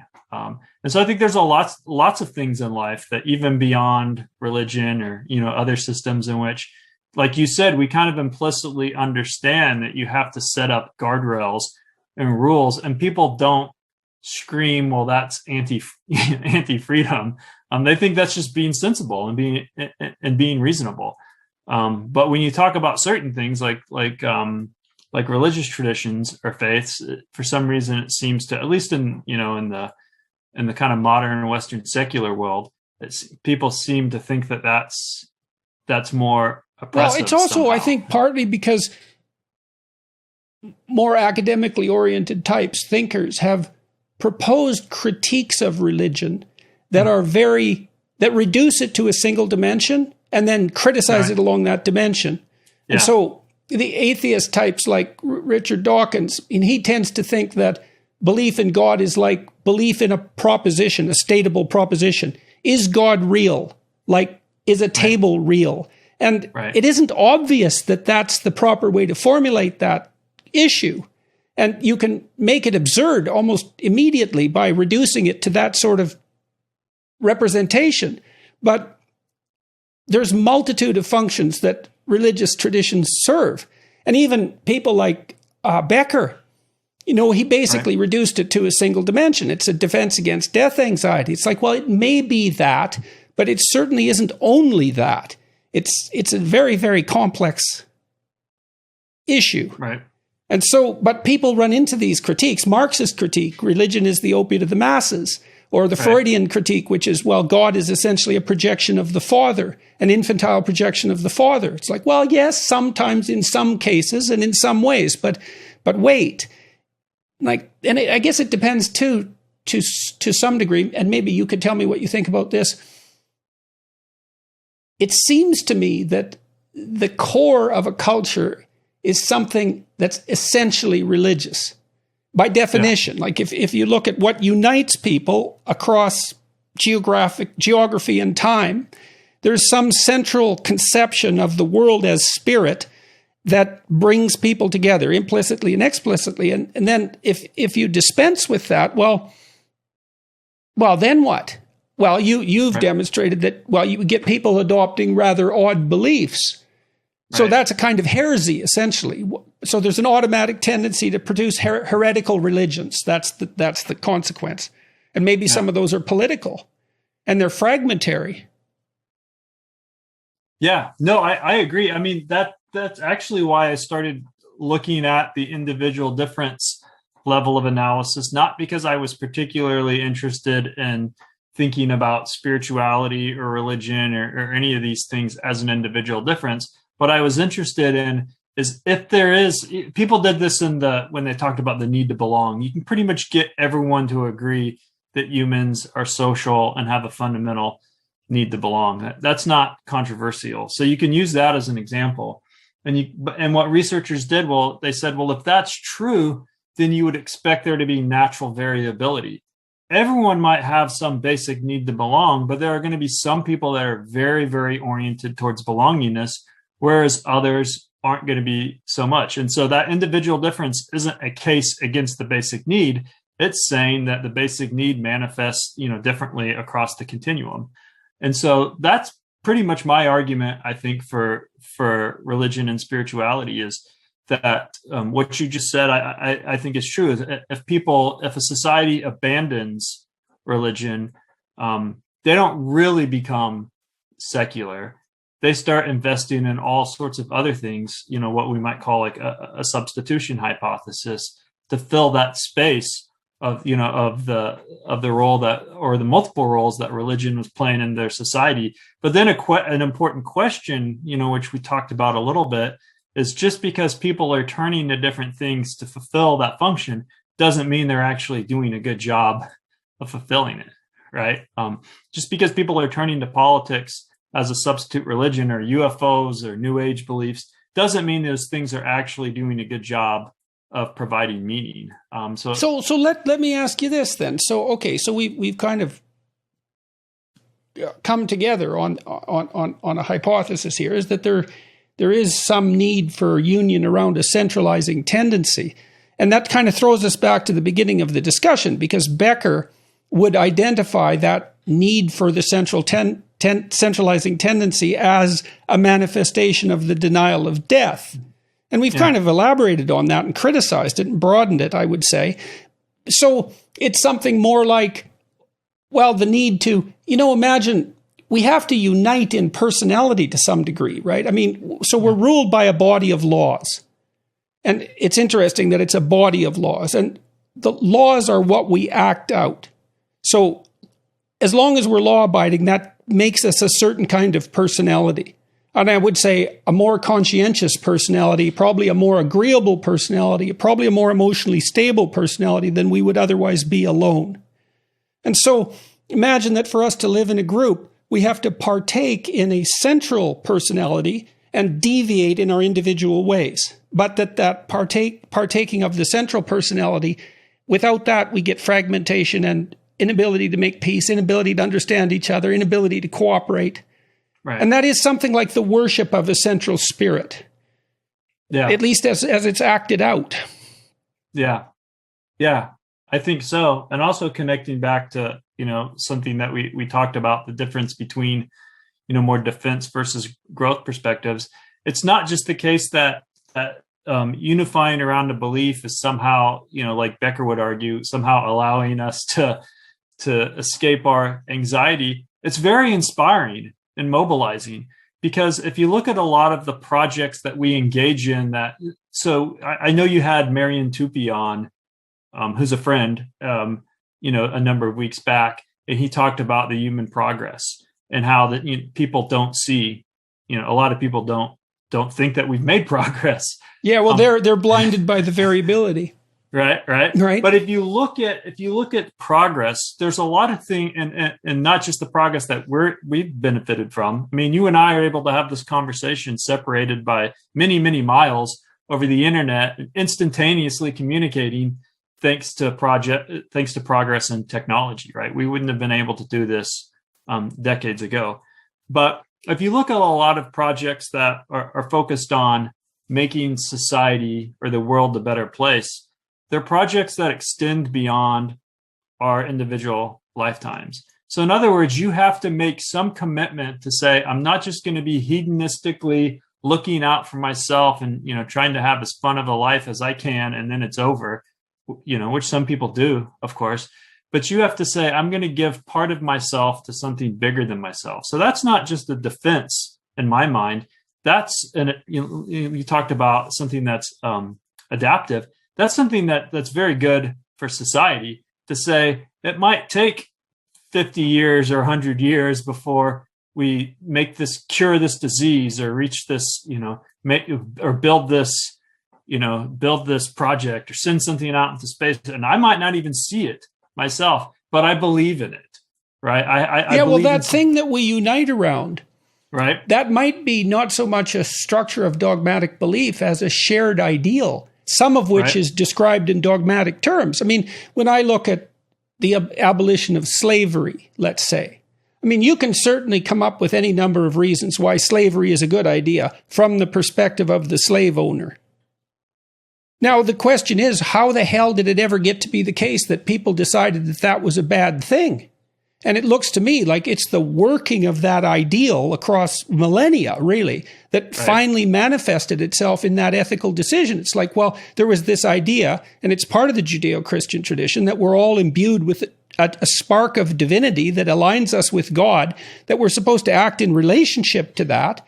And there was a logical incompatibility between that and the forces, that the economic forces primarily, that propelled slavery forward. And so it's not just that we're united by a dogmatic structure, we're united by a personality that's the ideal towards which we're trying to struggle, something like that. And that has more of that growth-oriented element that you're describing. Right. Like, I mean, I've been struck repeatedly by this idea recently, and perhaps it's not particularly original, that the figure of Christ in the West is at least the consequence of a millennia's long discussion about what constitutes the ideal. Look, we haven't agreed exactly because it's too complicated to fully agree on, but I do believe that we feel guilt when we fail to live up to whatever that implicit ideal is. Right. Yeah. Yeah. No, I agree. So I do think that, what you're talking about, this central, this, that we all kind of rally around, is inspirational, right? It gives people a reason to be optimistic. And I think there are, and, I suspect you agree with me, just based on, seeing some of your own discussions on current trends, there are reasons, I think, to be concerned that we have a growing amount of not just people like hyper individualism of people not, having shared culture, but also just the associated pessimism and cynicism. You see this in the antinatalist movement, right? You see this in some of the activism that is associated with the social justice movement, which is not, I think most of us would agree that there's more work to be done in any in any area where you might say there's still unfairness or injustice. But there's this notion among at least a certain component of a certain portion of these activists that it's not going to get better, right? It's permanent. And that it hasn't got better. It hasn't. In fact, we so at the Challey Institute, where when you did my introduction, where I'm a scholar at, we actually just ran a survey that will probably be released by the time this podcast airs, where we recruited 1,000 U.S. university students from all over the country, and we asked them questions about progress. And we asked them specifically connected to their college experience, because what we were interested in is, what are people learning? You hear all these criticisms about colleges and indoctrination, but we wanted to ask students, what do they think they're learning? And so we asked them, based on what you've learned in college so far, do you think the world has gotten better over the last 50 years? And we even gave them specific examples, because you could say, well, it depends on what you mean by it gotten better, right?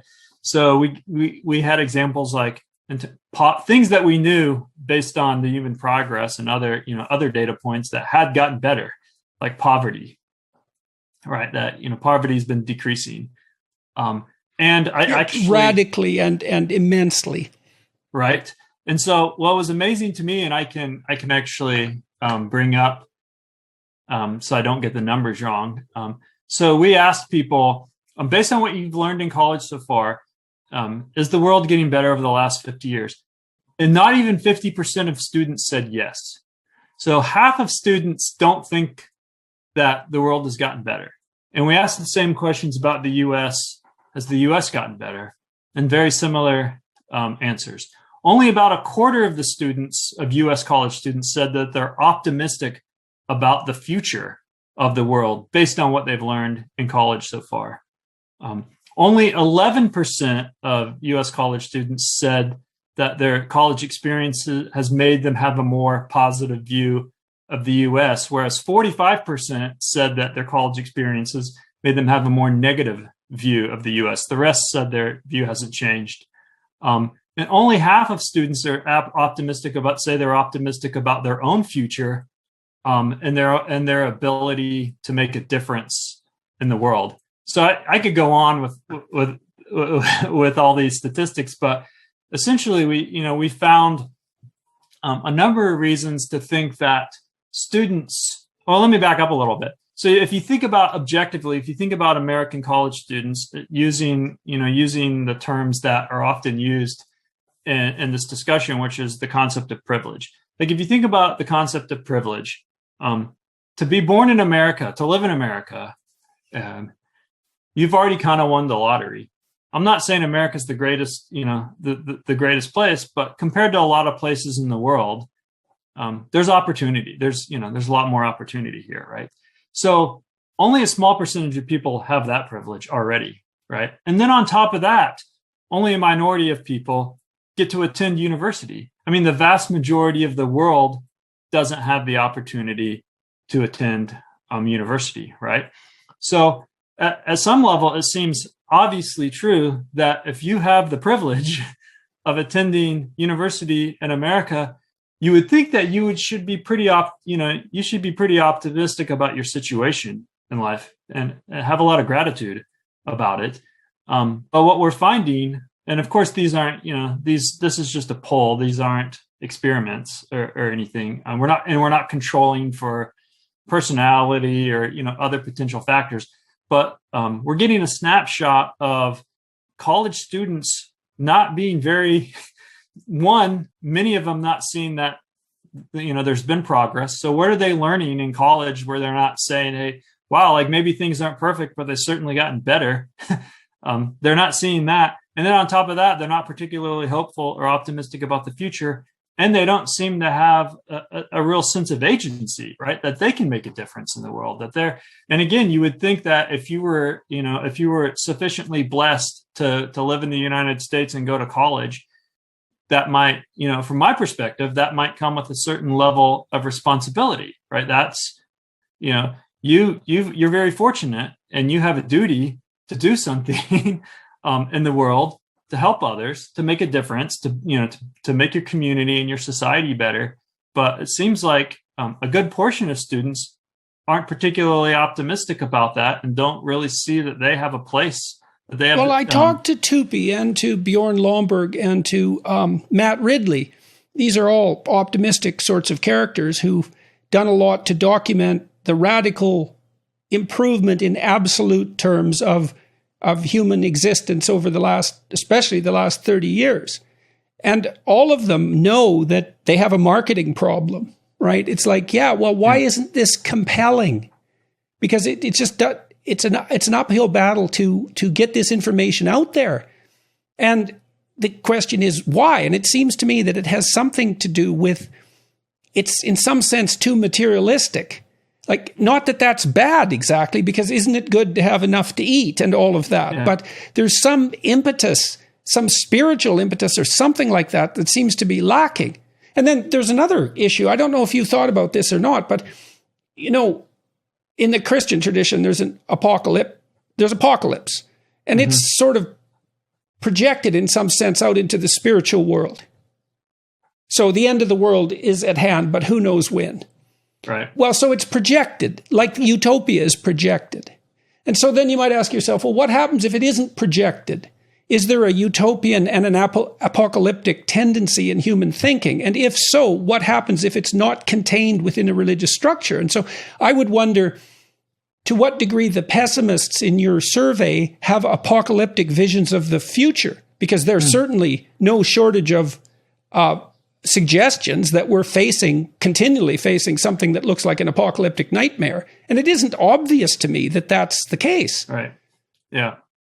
No, you see this with what's become almost a religious environmentalism, right? It's very apocalyptic.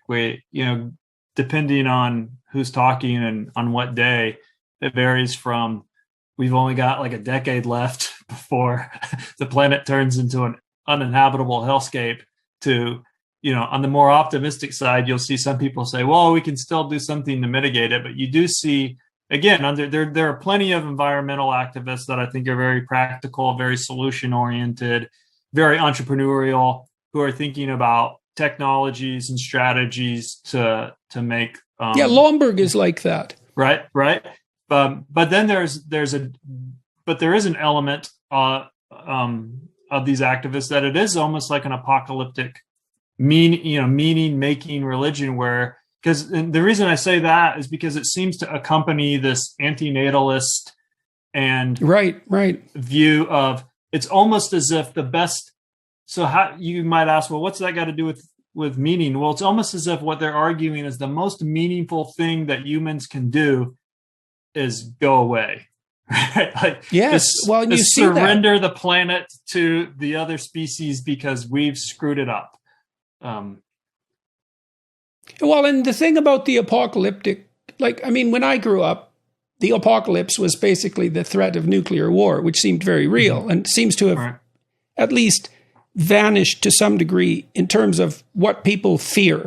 And maybe that's because the actual risk has declined. I would say that's the primary reason. I mean, it isn't obvious to me that Russia is going to attack the United States with nuclear bombs.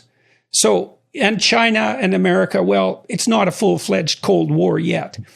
But back in the 60s, there were many people who were entirely convinced that everyone was going to be starving and that we were going to run out of resources by the year 2000. I mean, the population bomb, Ehrlich's book, the Club of Rome, all these people said, we're going to overpopulate the planet and we're going to run out of resources. And we didn't, and we aren't going to, by all appearances. We're going to peak at about 9 billion. And it wouldn't surprise me at all if in 100 years, the fundamental problem is that there aren't enough children.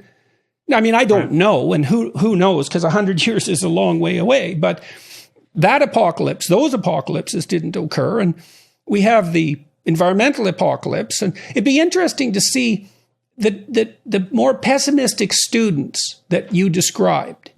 Do you suppose would they be more likely to fall into the search for meaning camp?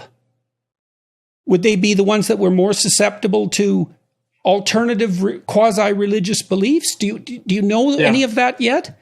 Because it'd be interesting to look at all that in relationship to views of the future. Yeah, no, so there are some data points that I can bring up, not from my survey, but that I think speak to this issue, and other issues you raised, including the materialism issue that you brought up about progress. So for one, there has been global data looking at meaning across different countries. And as it turns out, people in poorer countries report higher meaning in life than people in richer countries. Even when you control for religiosity, the effect remains. Religiosity explains part of it. Religious people have more meaning. But even when you control for that remains. So what's the story there? Well, it could be that in poorer countries, people are naturally more interdependent. Right? You're not as individualistic. You have to help each other, and so it's much easier to see how your life matters. Right? People depend on you. Well, I just interviewed a man who was held in Guantanamo Bay for 14 years and released, and he came from Mauritania.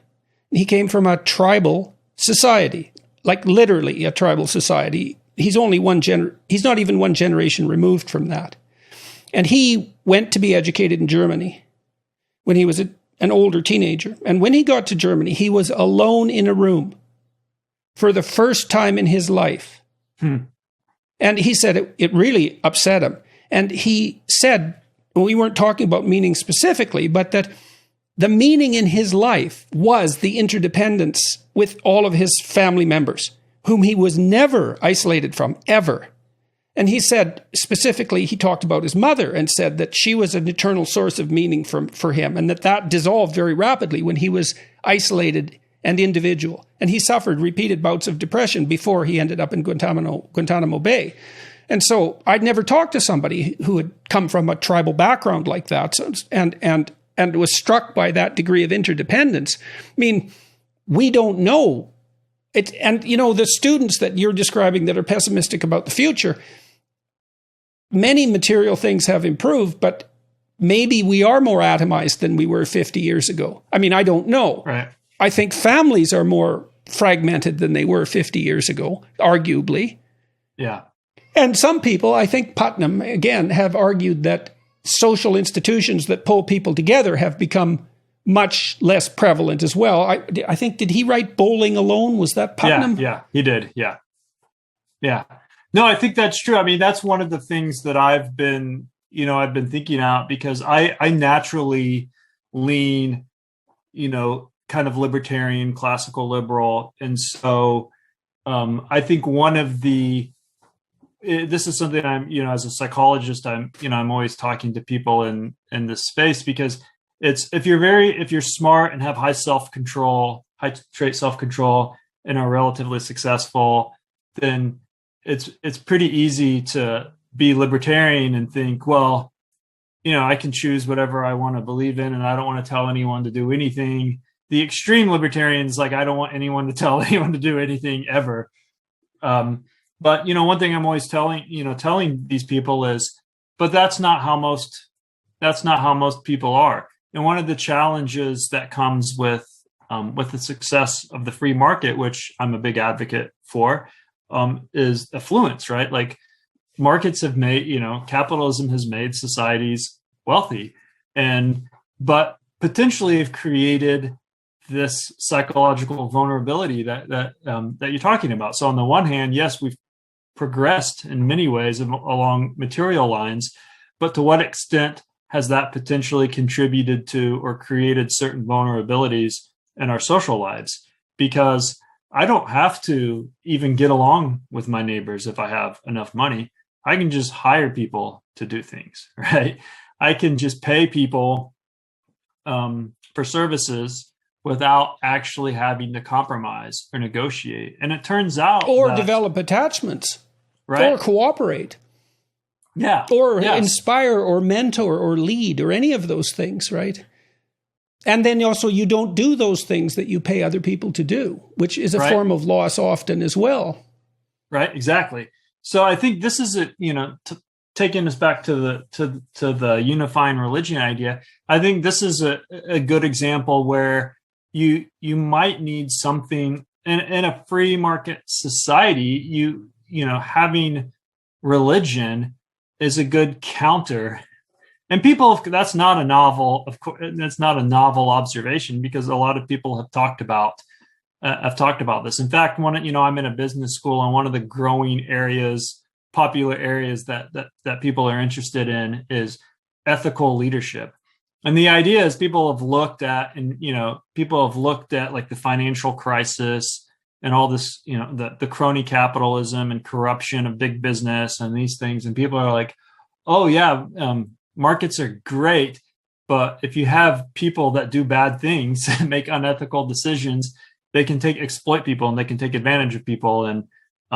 And so there is this kind of ethical leadership movement. Like if you want the market to work, then you need people to follow certain ethical rules, not just laws, but certain ethical principles.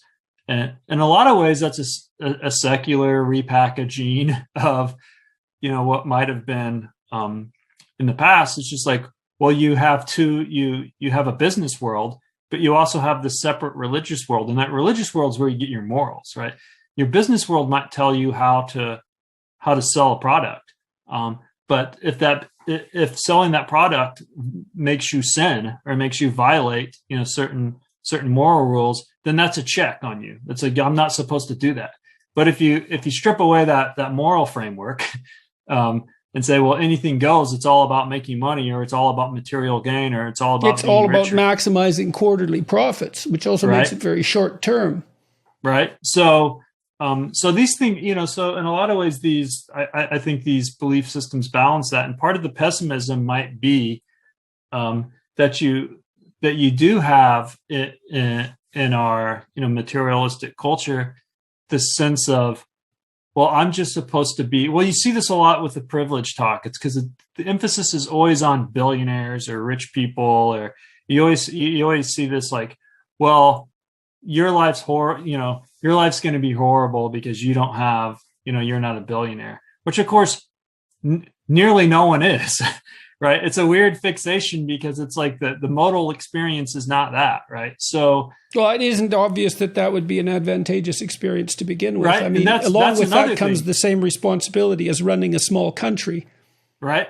So that's another thing too, is the fixation on privilege in terms of, well, people are rich, or it neglects the privilege of having loving parents, or having access to nature, or I mean, there's just so many things in life that don't boil down to that material wealth. And so that might be part of the issue, like you raised with people like Marion Tupia. I know Marion, and we've talked about this a lot as well, is because this is something that he's grappled with, is why can't people be like, wow, like I'm just really, really thankful to be alive right now, because it's demonstrably better than it was, 50 years ago or 100 years ago, certainly 200 or 300 or 400 years ago. But yeah, maybe there is a tension that. Well, when have you done anything in your lab like a qualitative taxonomy of meaning? So imagine, because one of the things I've sort of thought through is, where do people derive proximal meaning? And so, and I kind of thought this through as a clinician. You should probably be about as educated as you are intelligent, or there's a lack. You need a career or a job, especially if you're conscientious. You need a vocation if you're creative. You need to spend your leisure time in some intelligent and productive and non-self-destructive manner. You need an intimate relationship. You need a family, etc. You can list maybe a dozen things that seem to be proximal sources of meaning, but I don't really have any idea how those rank order. Yeah. What is it that people require to make them feel both secure and exploratory? Is that a stable network of family and friends? Like, what's on top there? Do you have any sense of that? So we have done studies where we've just asked people to tell us what makes your life meaningful. And it is qualitative. They just write. And then we use human coders, and we've also used coding software, scanning software. And not surprisingly, I mean, the most common response to that, the most frequent word uses in these narratives are about relationships, family and friends. And so it certainly seems to, and that's more than people write that more than they write about religion or anything else. We looked at this also among, to make sure there wasn't something dramatically different between believers and non-believers. We matched a sample and we recruited, because as you know, in the United States, even though a lot of people don't go to church, we're still talking about less than 10% or so of the population that will self-identify as totally atheist, right? Because people are, like you said, people are spiritual but not religious. So we specifically recruited a sample of people that said, they were the real deal, like hardcore atheists. And then we recruited a sample of believers, largely because we thought, well, that's one dimension that people might write about different things. And they didn't. Basically everyone said the same thing when what gives their life meaning, which was family and close relationships.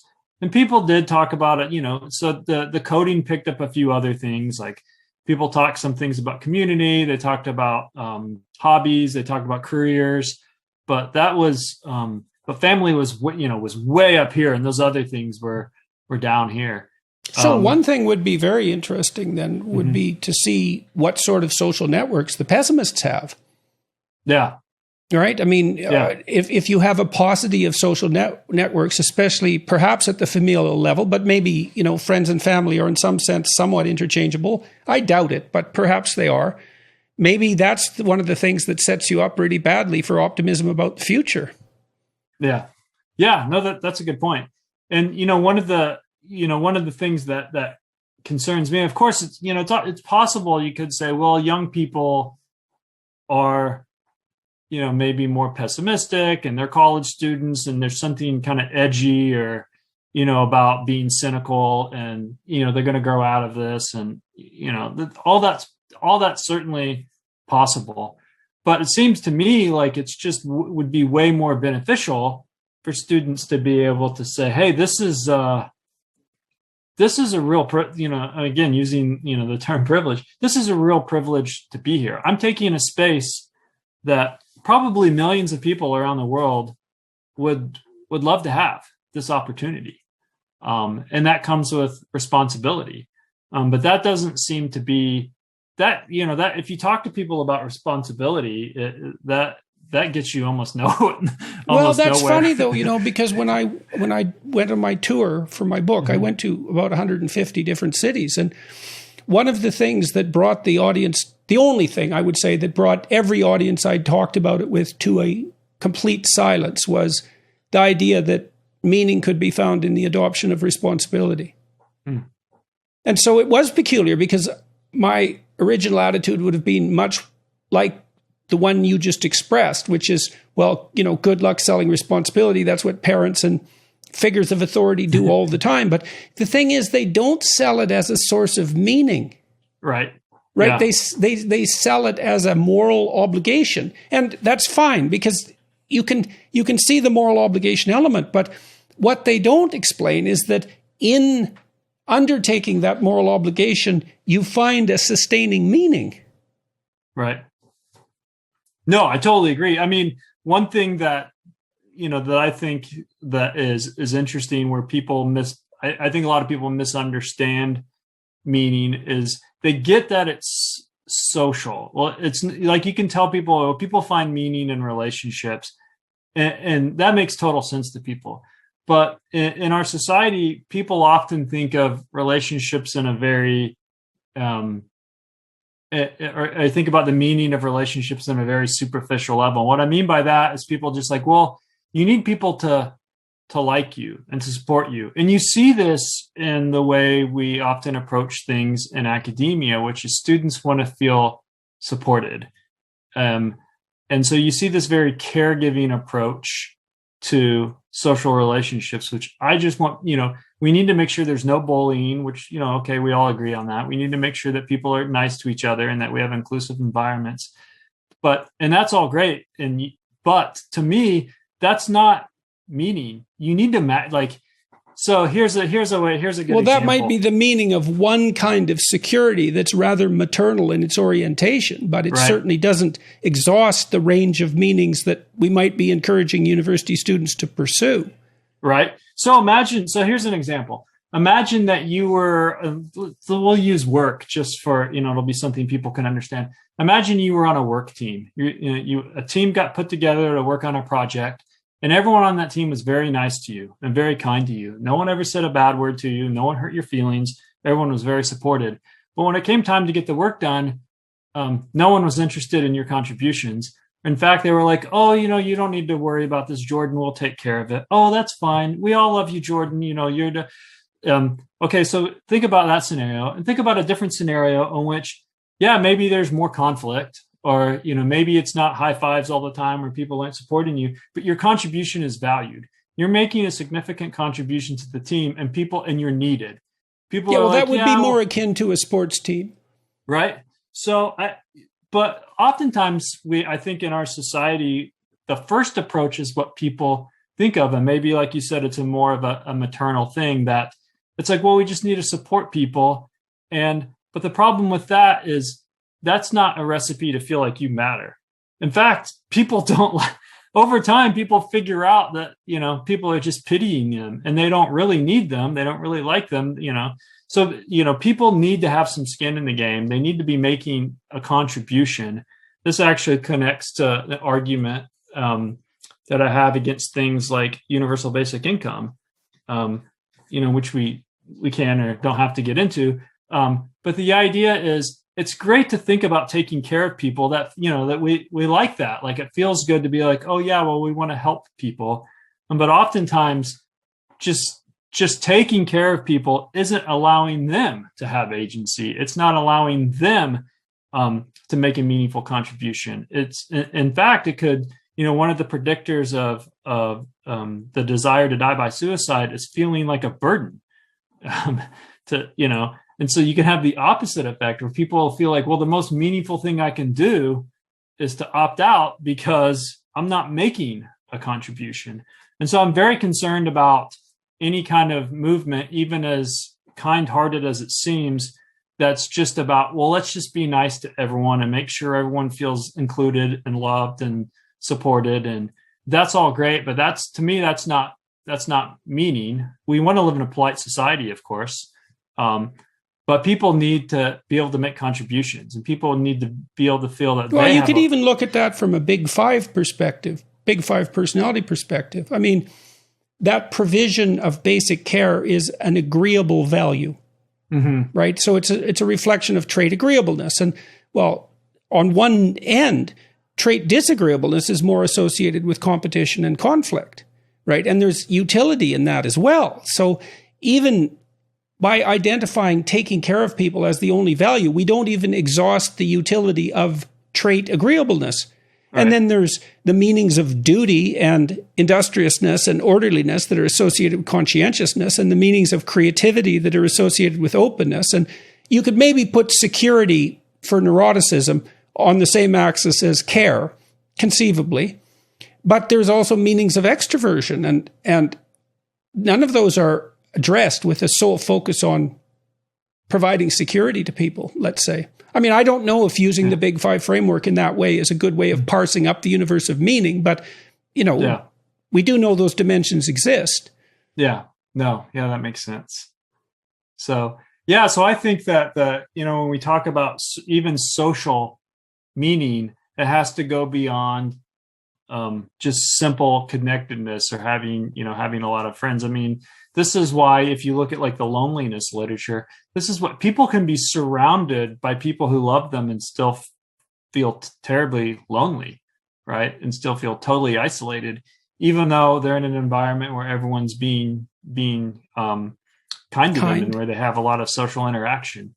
And so, that one of my concerns about, some of the movements that we're seeing, that I again, going back to the pessimism thing, that seem to come from this idea of, well, there's not going to be any jobs for anyone. Everything is going to be automated. And if you do something, it's just based on luck because some people are really smart, and so they're going to be privileged in the cognitive economy, and then there's going to be people that can't really do anything. And so if you're a kind-hearted person, what you do is you just say, well, we're going to financially provide for people. We're just going to take care of people. But to me, that's pretty insulting. Well, it may not address the core problem, which is it may not address the core problem. Yeah. But I think it's very arrogant to assume that you have the answers for who can and can't contribute. I mean, when I worked when we were starting with, my history, before going to graduate school, and I worked in social work and outpatient clinical mental health, one of the things that we did, because it was an outpatient clinic, and we had people with severe schizophrenia. Some of these people really couldn't hold down jobs. And, they were on disability, and, they had a really hard time, but many of them did, even though they were severely mentally ill, or in some cases in another group that we worked with had severe developmental disabilities.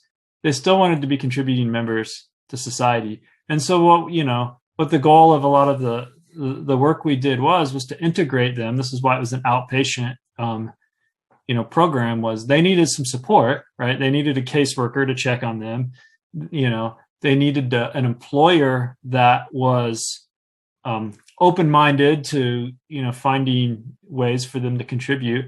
But I had this one client I worked with who, you wouldn't want him in an office place. But he was a very talented programmer. And so this employer, this was way before the remote work phase. This was decades ago. But this employer figured out, well, this guy can work from home. He does good work. He's got a methodical mind. But he's just, he can't be around people. Everyone else it won't create a good office environment if he's here, because he has auditory hallucinations, and he's very paranoid, and he self-medicates with alcohol, and then that makes things even worse. And so he just adds a layer of chaos to the workplace that, we don't need. But he actually does good work on his time scale when he can do it. And so he had, he was working, like he was doing something. And then I had clients in another job I had that had severe developmental disabilities, but they wanted to go to work. They wanted to do something. They wanted to have the dignity of feeling like they had a job to go to. And so those are just a couple examples, but that kind of experience, that kind of practical experience stands at odds with a lot of what I see in a very more academic discussion, which isn't based on anyone's real life, it seems. It's based on these hypotheticals of, well, jobs aren't that meaningful, and some work is boring or monotonous, and so the best thing we can do for these people is just make sure they have a universal basic income or whatever, so they can just do whatever they want with their time. But that, like you said, that might not that brings its own hazards. Right.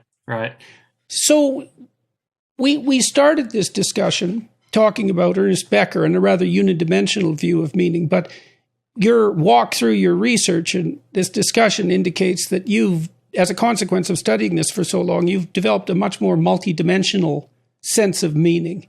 Yeah, that's absolutely. Not reductionistic in the same way, that's not merely defensive, that can't be reduced to the terror of death or defenses against that. And so, is there anything else you'd like to talk about before we close? No, I think we covered a lot of the areas that I'm interested in. I mean, one thing I'll just, I can just add that, because you're absolutely right. Like what I've tried to do, and this is part of what I like about being a researcher, is I've tried to just kind of follow the data. Like I have ideas, of course, I have my own biases, and but I've tried, like with the nostalgia work I talked about, I try really hard to test hypotheses, but then look, kind of see what's going on. And then that gives me ideas, or make observations in the real world. And that gives me ideas. And so you're right. I have gone kind of on this journey where I definitely started out in this more kind of defensive approach, because that's what I learned in graduate school, and have moved more towards this explorative, growth oriented kind of creative approach to meaning. And I do think they are connected through, some of the attachment and social and cultural security systems and frameworks we talked about. But now, so I'm even going further in the direction of looking at like how meaning contributes to things like entrepreneurship. Because as you noted before, there's a certain level, even if you look at the developmental literature on attachment, like you talked about the studies where the little kids, when they venture away from mom's the security that gives them, that makes them feel like there's something there that will protect them, which makes them a little bit more willing to explore. Well, if you scale that out on a society level, and we look at topics like entrepreneurship, which involves risk taking and putting yourself out there and oftentimes failing repeatedly, is that, can you imagine that same kind of framework where a society that has existential frameworks, whether they be strong social relationships, religion, other cultural worldviews, that provide the type of security that encourages people to innovate and to take risks. And so that's kind of the direction I've been going in more recently, which I think very much connects to this overall project that we've been talking about, because we need that, right? We need risk takers. We need people who are optimists, who can look at the same set as data of everyone else, and everyone else feels pessimistic, to be like, no, I think there's a solution. We just haven't figured this out yet. And I think those people are often inspired by meaning, right? Meaning isn't, in my world, another way to say this, meaning isn't an outcome variable. It's a predictor variable, right? It's, because we tend to think of meaning as an indicator of well-being, which it is. But in addition to that, I would say it's a cause. In fitness research, they've done some studies showing that when people think about what's important, what's meaningful in their life, they're more likely to exercise. When you feel like your life's meaningful, you've got like a reason to get up every day and do something. And sometimes that something is take risks, to try new things, because you want to make the world better. You want to make life better for your family.